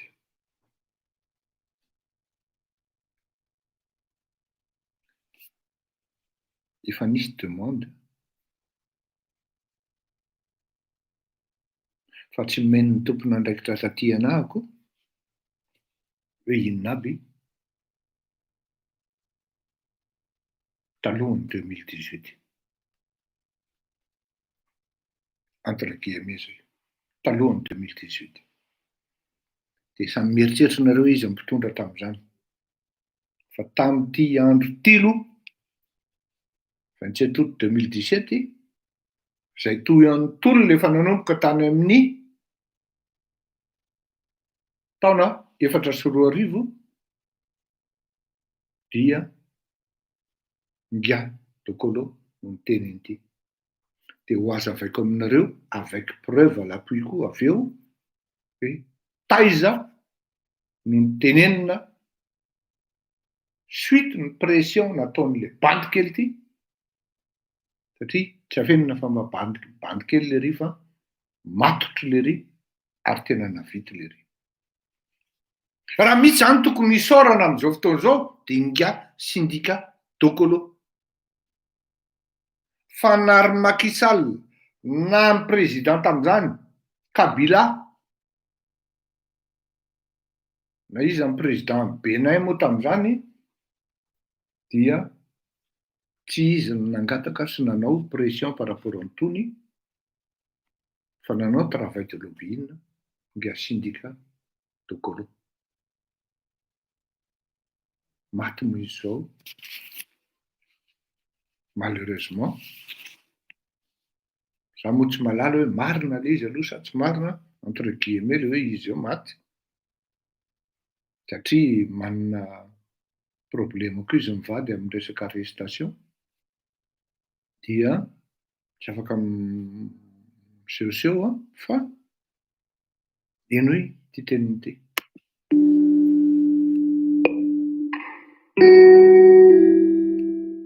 Syndicat Dokolo affirme que sa collection est destinée à montrer des artistes africains dans le monde. En 2004, Syndicat Dokolo a participé au plus grand salon d'art africain du monde organisé à Londres. Il s'est donc donné pour mission de restituer les œuvres d'art africains volées à leur musée d'origine. Il s'est donné comme mission dès l'année 2004.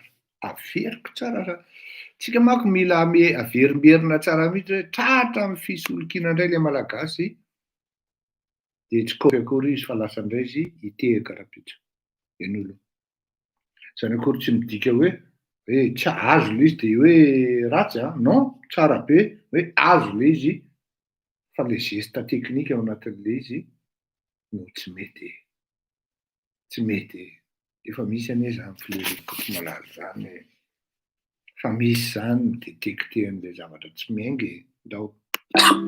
Syndicat de Colo a participé au plus grand salon d'art africain du monde organisé à Londres. Il s'est donc donné pour mission à montrer des artistes africains dans le monde. En 2004, Syndicat de Colo a participé au plus grand salon d'art africain du monde organisé à Londres. Il s'est donc donné pour mission de restituer les œuvres d'art africains volées à leur musée d'origine. Je viens d'apprendre que le gouvernement français a refusé, sans autre forme de procès. Eno tsara, eo zany nidirany amin'ny resakantsika.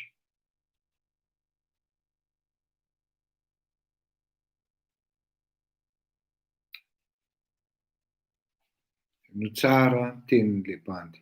Averiko tsara aloha le 2004 dia mba mipetraka tsara ao anatin'ny saintsika hoe ohatran'izay le izy. Ataona fa sady manome information anareo no misinformer anareo. Que sa collection est destinée à montrer des artistes africains dans le monde.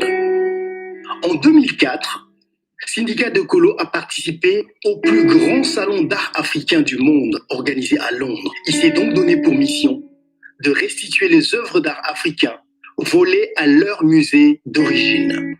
Je viens d'apprendre que le gouvernement français a refusé, sans autre forme de procès, de remettre des objets qui ont été pillés, volés au Bénin à la fin du 19e siècle. Ce sont des objets royaux d'une importance capitale pour l'histoire de l'Afrique, pour l'histoire du Bénin, pour l'histoire de l'ancien royaume des Dahomey. Et je suis absolument choqué. Pour dire la vérité, je suis vraiment dégoûté. Je trouve que c'est une insulte pour tous les Africains. Et j'en ai marre. J'en ai marre qu'on traite l'Afrique comme ça. J'en ai marre qu'on traite les Africains comme ça. Ce que je voudrais, c'est que chacun à son niveau, notamment les Africains qui vivent en France, puissent comprendre la portée de cette insulte, la portée de cette offense. Et j'en fais pas seulement une question de fierté, j'en fais vraiment une question fondamentale. On ne peut pas se dire l'ami de l'Afrique et en même temps venir avec des théories pareilles, comme quoi la loi française ne permettrait pas le retour. Ce sont des œuvres volées, pillées, soyons clairs. Il faut arrêter en France de dire que l'Afrique c'est seulement la pauvreté, Boko Haram, les migrants et les élites corrompues. Et je pense qu'il est temps de commencer à avoir un discours qui soit cohérent et responsable et respectueux. Installé Intsika tsara zany des élites corrompues aussi izy ary tany amin'ny 27 août 2017 tompoko documentaire ao amin'ny YouTube zany mora amintsika mahita an'izany jery fotsiny nareo syndicat de Colo dia hitanareo fa tamin'izany andro zany le bandy tao anatin'ny anisan'ny olona mitolona nangataka an'le restitution n'le izy. Ty tampanomanana n'ity zavatra ity dia tsy nieritreritra hoe andefa n'ity discours ny Emmanuel Macron ty. 27 août no nametraka nga syndicat de Colo. 27 novembre 2017 nga Emmanuel Macron dia nireagir.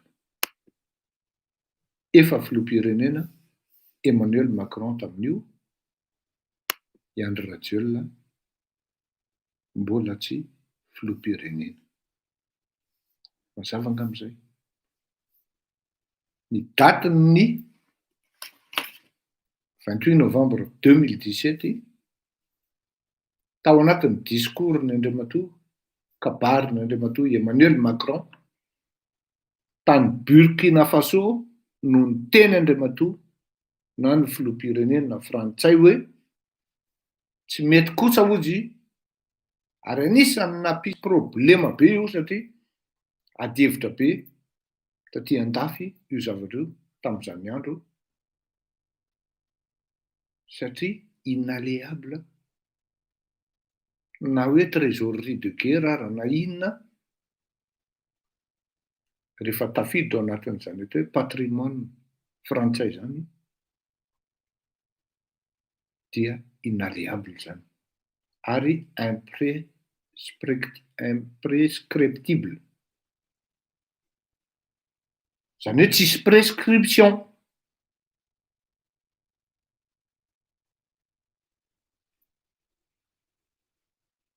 Azotsika tanin'ny olona dia efa nametraka an'io 28 kabary taden'ile kabariny Andriamatoa discourny Andriamatoa Macron manko za io fa andraso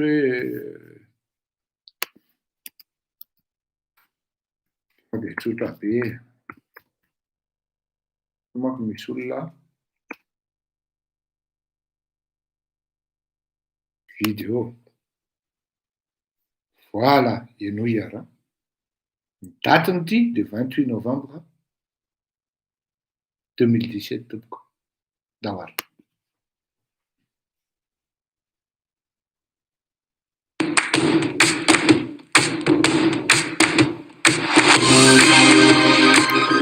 Je veux que d'ici 5 ans, les conditions soient réunies pour des restitutions temporaires ou définitives du patrimoine africain en Afrique.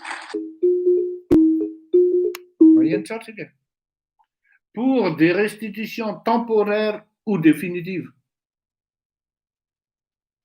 Mazava tsara io, la date, c'était un mardi 28 novembre 2017. Andro Rajel, la latina rakotondrazafy ajanony le langalanga. Efa misy le hoe fleury rakotomalala.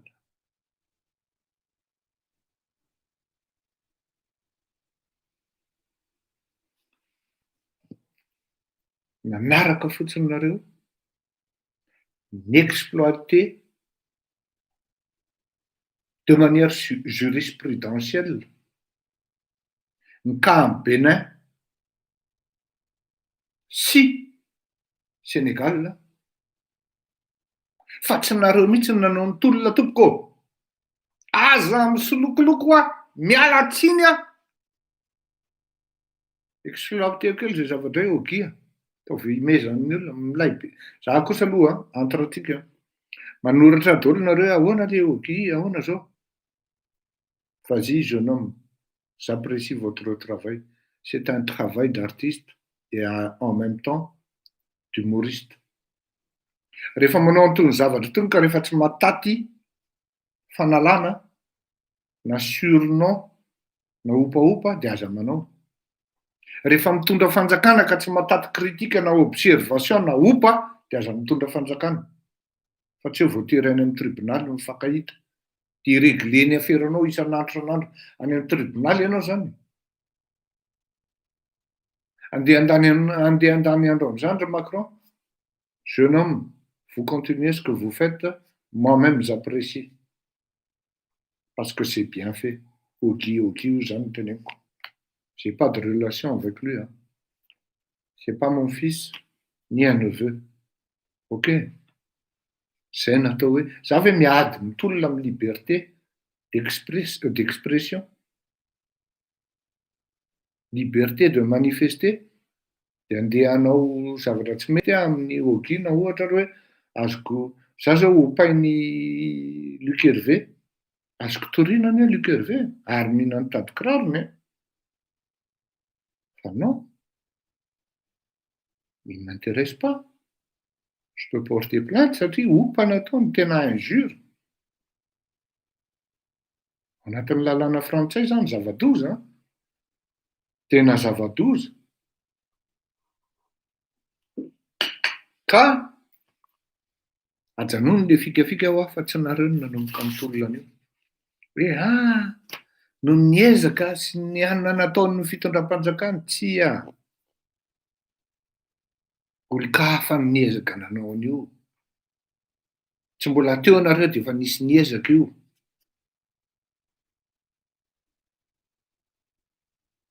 Ao anatin'ny œuvre d'art restituena tamin'ny voalohany jereo tsara ny sika sy ny projet de loi navoaka ny Assemblée nationale française momba an'io zavatra io, numéro andaso azafady tompoko tsy maintsy jerena, tsy maintsy zany manko, tsy maintsy précis foana tsika. Numéro 3387. 3387, enregistré à la présidence de l'Assemblée nationale le 30 septembre 2020, relatif au nom de la Commission des affaires culturelles et de l'éducation sur le projet de loi relatif à la restitution des biens culturels à la République du Bénin et à la République du Sénégal. Si ce serait comme Madagascar ou tout. Ary raha ny fahafantarako azy tany amin'izany taona hoe 2004 zany mbola tsy filoham-pirenena Andry Rajoelina. Sa hoe vetsika kely 2004. A participé au plus grand salon d'art africain du monde organisé à Londres. Il s'est donc donné pour mission de...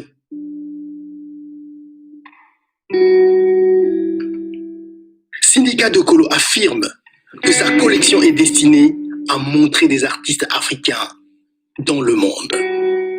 En 2004, Syndicat de Kolo a participé au plus grand salon d'art africain du monde organisé à Londres. Il s'est donc donné pour mission de restituer les œuvres d'art africains volées à leur musée d'origine. Encore pire, mbola tsy filokizy tamin'ny 2017 ka nitenenan'Andriamatoa Emmanuel Macron ty teny ity tany Burkina Faso.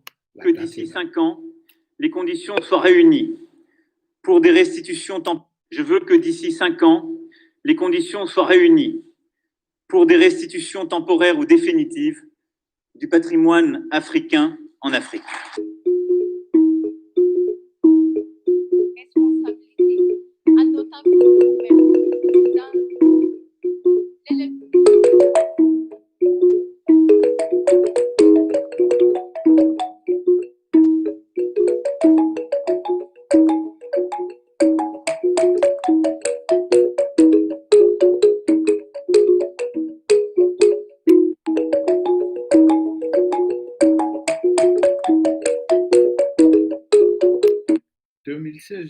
Le président béninois est fan réclamé un de biens, un de œuvres d'art africain.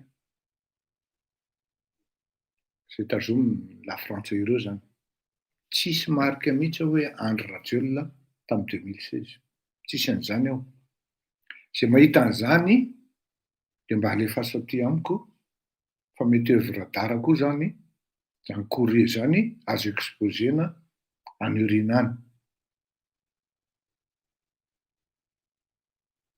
Fa zay manko le fiantsoana an'izy napetraka les jonctions zany par rapport am'le zavatra efa nataon'ny olona zao hoe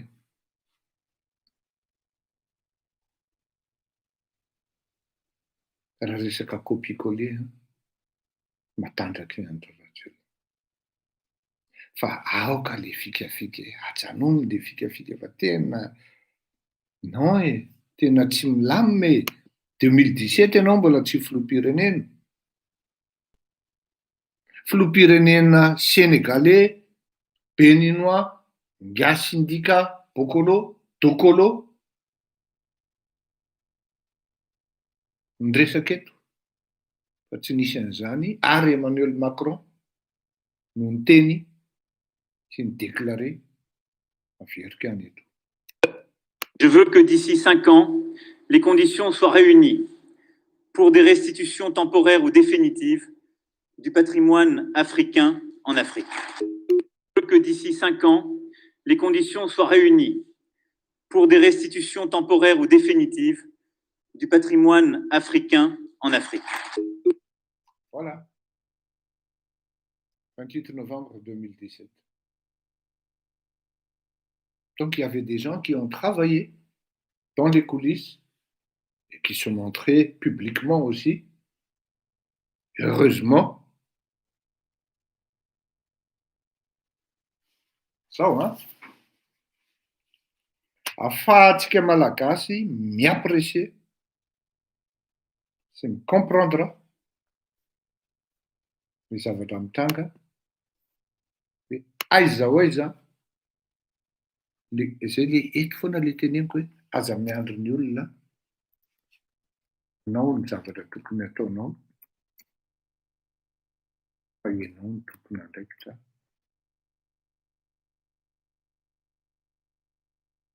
amin'ny zavatra tokony ataonao fa aza miandro ny olona ao a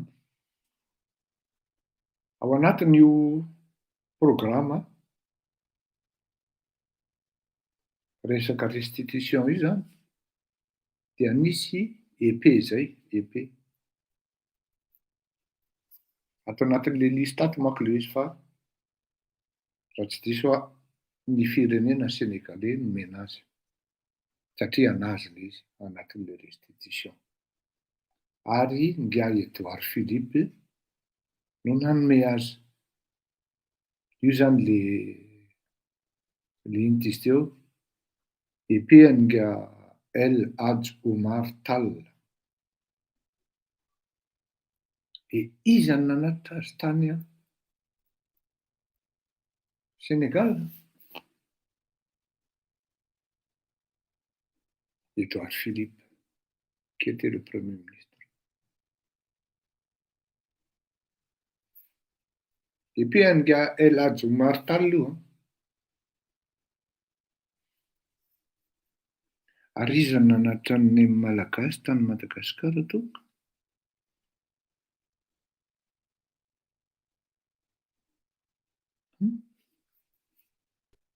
misy ministra frantsay ve nanatitra azy tany ary maninona no iny fotsiny no nomeny nefa ato amin'ny listany nomeny ato amin'le projet de loi ty misy article hatrany amin'ny ndraso hoe page anankiroa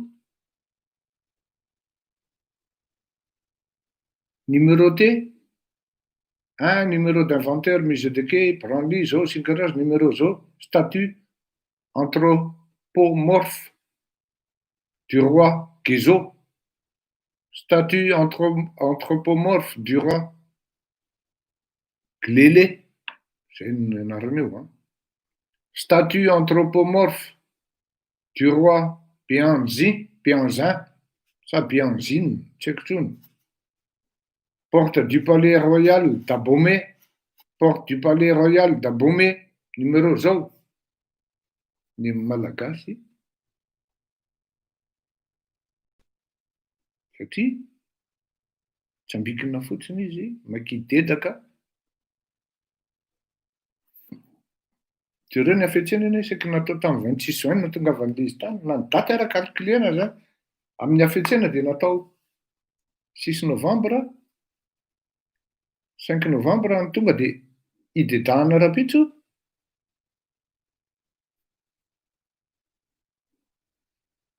nefa ny olona pazo roa ny tena pazo ray ny olona premier ministre mihitsy nanatitra azy tany nyle malagasy indrisy fa midika zavatra be dia be ne zany tsy andro rajelona nangataka ny couronne de deuil iny raha misy zany ny tokony hisorana raha maty marina itoko lahy syndicat dokolo dia izy à travers ny pression nataony sy travail de lobbying nataony tamin'ny gouvernement frantsay dia hisorana koa zany nga Emmanuel Macron nanaiky tamin'ny taona 17 sy 2000 tany Burkina Faso, izay kabary nataony teo, samy naheno daholo tsika teo. Ary mbola averika ihany satria ohatra misy olona manko mamono sofina. D'ici 5 ans, les conditions soient réunies pour des restitutions temporaires ou définitives du patrimoine africain en Afrique. Ny resaka hoe temporaire ou définitif dia restitution temporaire ou définitive dia raha ny fahitako amin'le lalàna mivoaka aloha zany dia midéclassena le izy satria ny aty tsy maintsy manaraka an'le lalàna na dia mesure exceptionnelle raha tsy maintsy misy lalàna ary ny commission scientifique no midécide an'io. Déclassena zany le izy aloha dia izay vao tratran'le hoe tsy miasa intsony le ary tsy azo amidy. Izay koa zany aloha zava tsy namidy ny frantsay fa nomena fotsiny ireo satria possible migadra le chef-ny exécutif raha amidy le satria ça va à l'encontre de la loi française. Dia mety hitenina ianao hoe tokony déclassena koa zany ny Îles Éparses, indray hafa mihitsy ny statut an'iny tompoko. Hafa mihitsy indray koa ny statut an'iny na dia légiféren'le hoe patrimoine reo inaliable sy imprescriptible.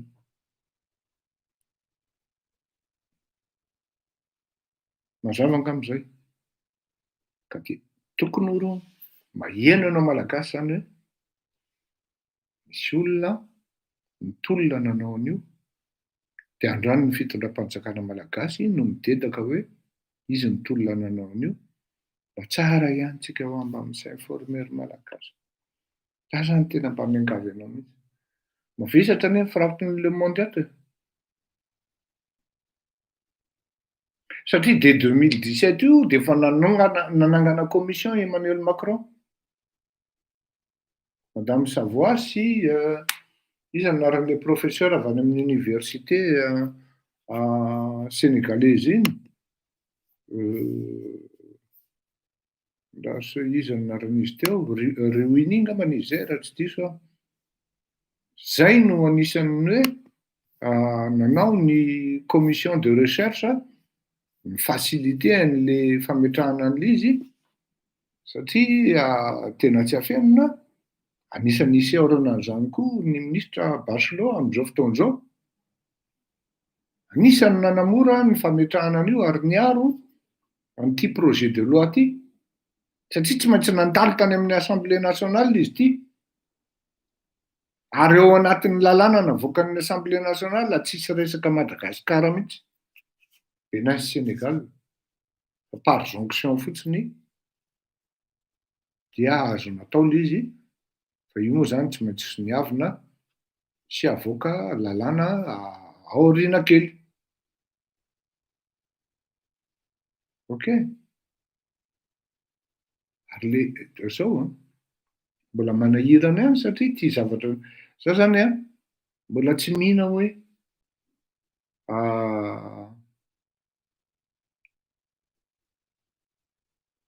restitution définitive le Angai Georges Richard io, le couronne iny. Satria ny antony dia zao.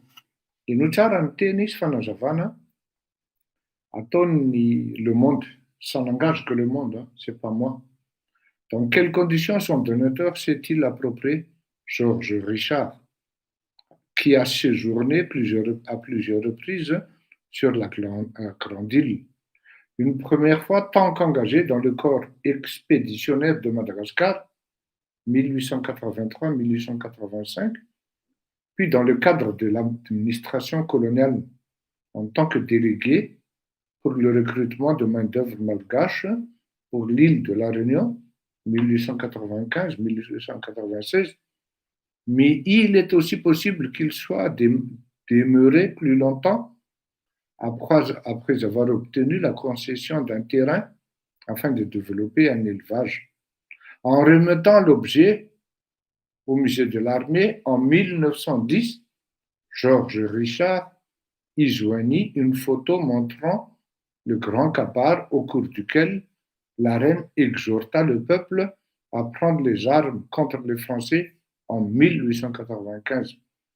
Un cliché presque similaire fut pris le jour où elle dut annoncer la défaite. L'étude rédigée par les experts des Invalides se montre toutefois formelle. Le trésor du renommé n'est pas une prise de guerre. Raha prise de guerre manko izy, hafa ny législation, hafa ny lalàna miankadre azy.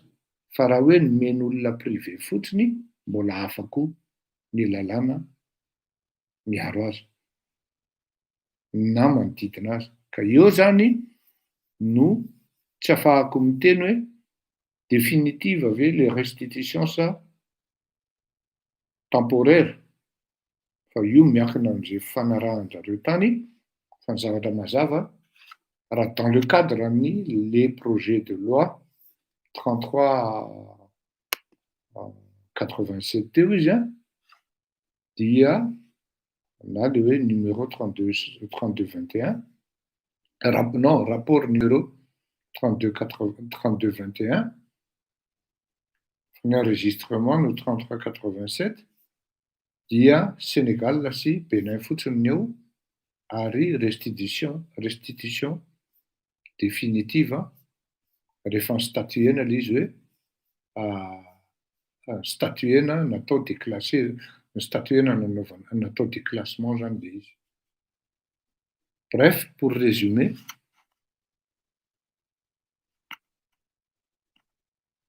tafody any Madagasikara les couronnes de thé na les couronnes fa ny zavatra tokony fantatritsika malagasy dia zao hoe ce n'est ni l'initiative de André Rajoelina ni à l'initiative de la Latina Rakotondrazafy. D'autres hautes personnalités beaucoup plus influentes ont travaillé et ont milité pour ça. Si les autres avaient obtenu plus d'une page de leurs œuvres d'art, Madagascar n'a obtenu qu'une unité. C'est tout à fait normal parce que tsika milité niadenio fa miafa. Fa tsika moa le fitondrantsika dedaka dia tsy maintsy amin'ny style anaovana fodranmaso amin'ny gasy dia ampirevena amin'iny le malagasy dia lasa mandeha le communicateur rehetra avy eo miasa hoe tokony fiera fa tsisy navitan'iny niza fa i André Rajoelina navitan'iny. Zay le communication alefa. Tonga dia anticiper antsika zao i André Rajoelina navita an'izany atao tantara amin'ny Madagasikara. Ka raha mandray am-bolona ianao dia voa ianao. Fa tsy tamin'ny 2019 eto koa nefa nisy nangataka fa tamin'ny 2017 io no niaky teny Andriamatoa Emmanuel Macron tany Burkina Faso 28 novembre, mardi 28 novembre 2017. Mazava amin'izay ka mahaiza daholo mandray zavatra tokony ndraisitsika fa aza dia manaiky fitahan'ny olona amin'ny ariary 5 afaka mandihy zany malagasy malala amin'izao fotoan'izao hoe misy olona mitolona ihany koa ho an'izany Madagasikara zany satria matsiaro izy ary fier izy amin'ny maha-afrikanina azy. Efa io olona io raha mbola métis anie métis danois lery ngia syndicat Dokolo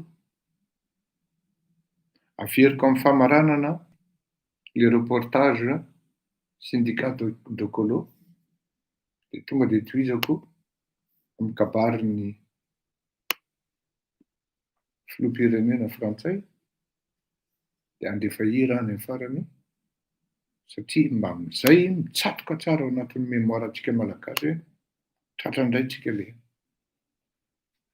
tonga indray fisolokiana io zany na ny amin'ny resaka cultural efa hoe anampiana maso ozy izy le monde ato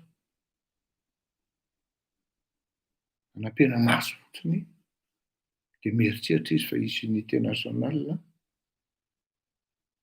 ao anatin'le anakonana an'le colisée dia lasa dolo indray hoa makanesa any nitehaka dia miaki-tehan'le resaka colisée tsy mba manana solidarité akory le Antananarivo.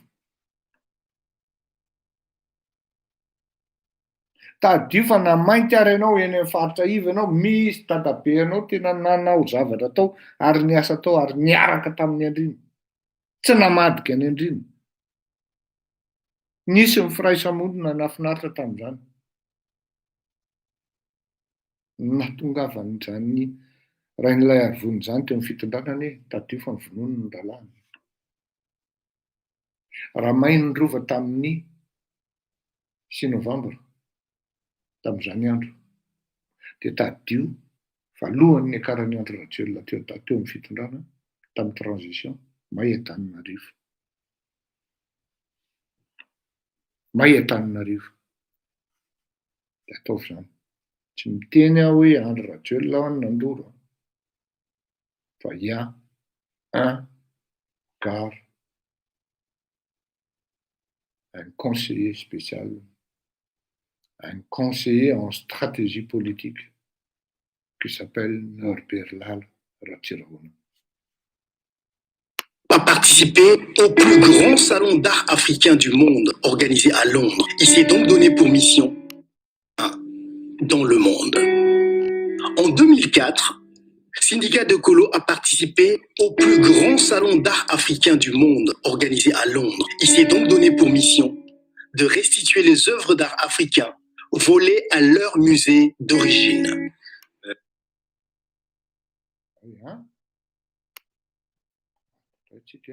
Je veux que d'ici 5 ans, les conditions soient réunies pour des restitutions temporaires ou définitives du patrimoine africain en Afrique.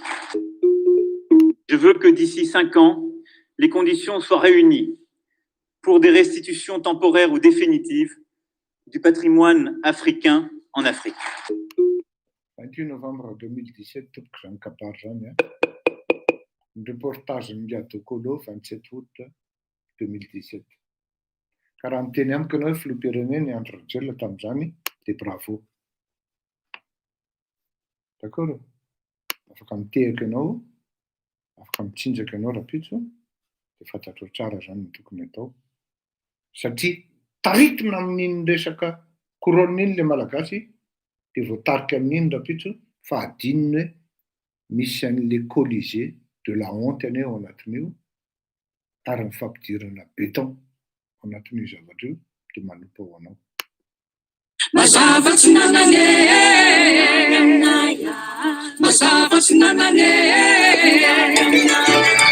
ani wafanye itwa manaraine rakwa sisa rakwa sisa Zara itikitika Zara itikitika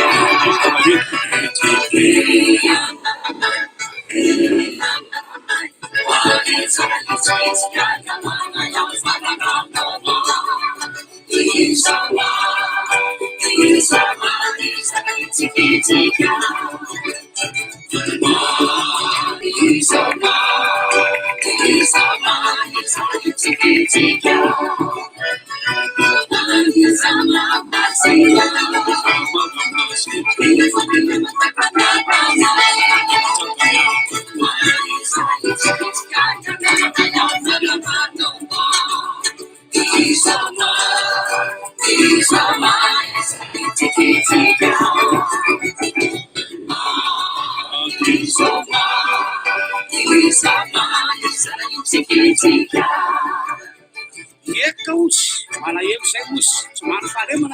misy anay fa misy miteriteny foana manao foana makaraka mahota faty mandoro tsy fandoro manapaka miala tsy fanapaka ka faorina mahazotany eka ozy tonga nefiky ny andro lehibe ozy ka soafatsy fakatiava tany maro nanirary nihitsy azany mosa mandina jerena fa zanahary atamin'olo raisa ina le rozy ka velao ny adiadika mitambara ny malagasy rehetra fa raha izany tanteraka laisana ozy dia ho avy ny fahasalamana itombo vola itombo arena ho salama tsy arofo hoena velona sy hoena finaritra tongava ny farany lohany soso ny farany lohany tsara ka ny andro ny landra sy ny tsiro tany irotsaka aminareo tsy manapataperana Tia volana fenomana na takarima tsy masusta familana mava Tia volana fenomana na takarima tsy masusta familana mava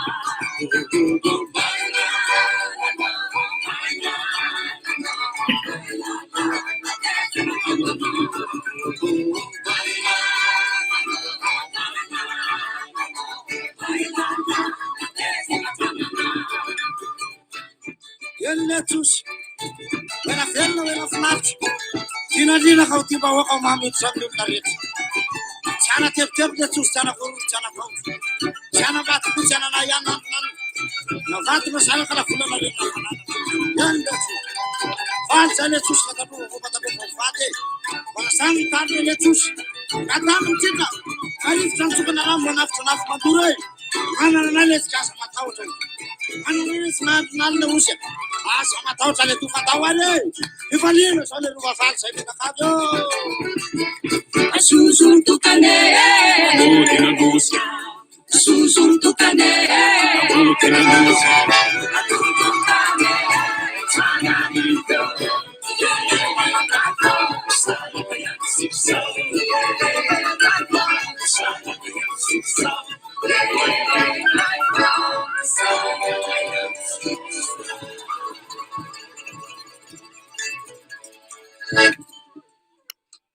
Mario Ketuna, azavaiko tsara. Ny atao hoe définition-ny andriana.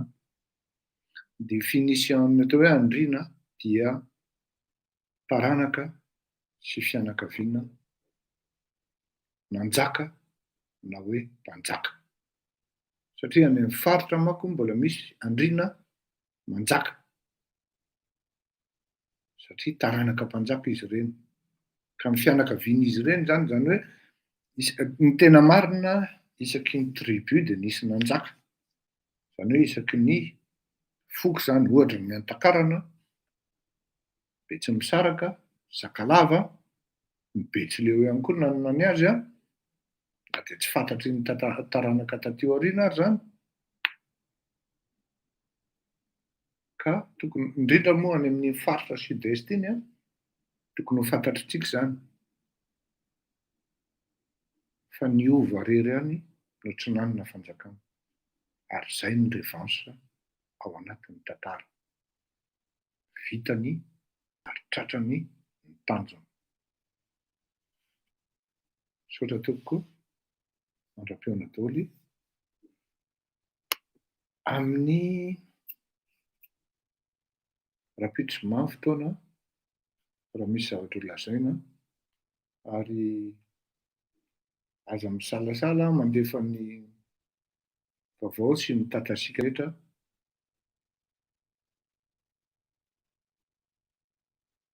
Isika rehetra indray misy hors sujet indray. Mandra-piona tokoa veloma ndao ary.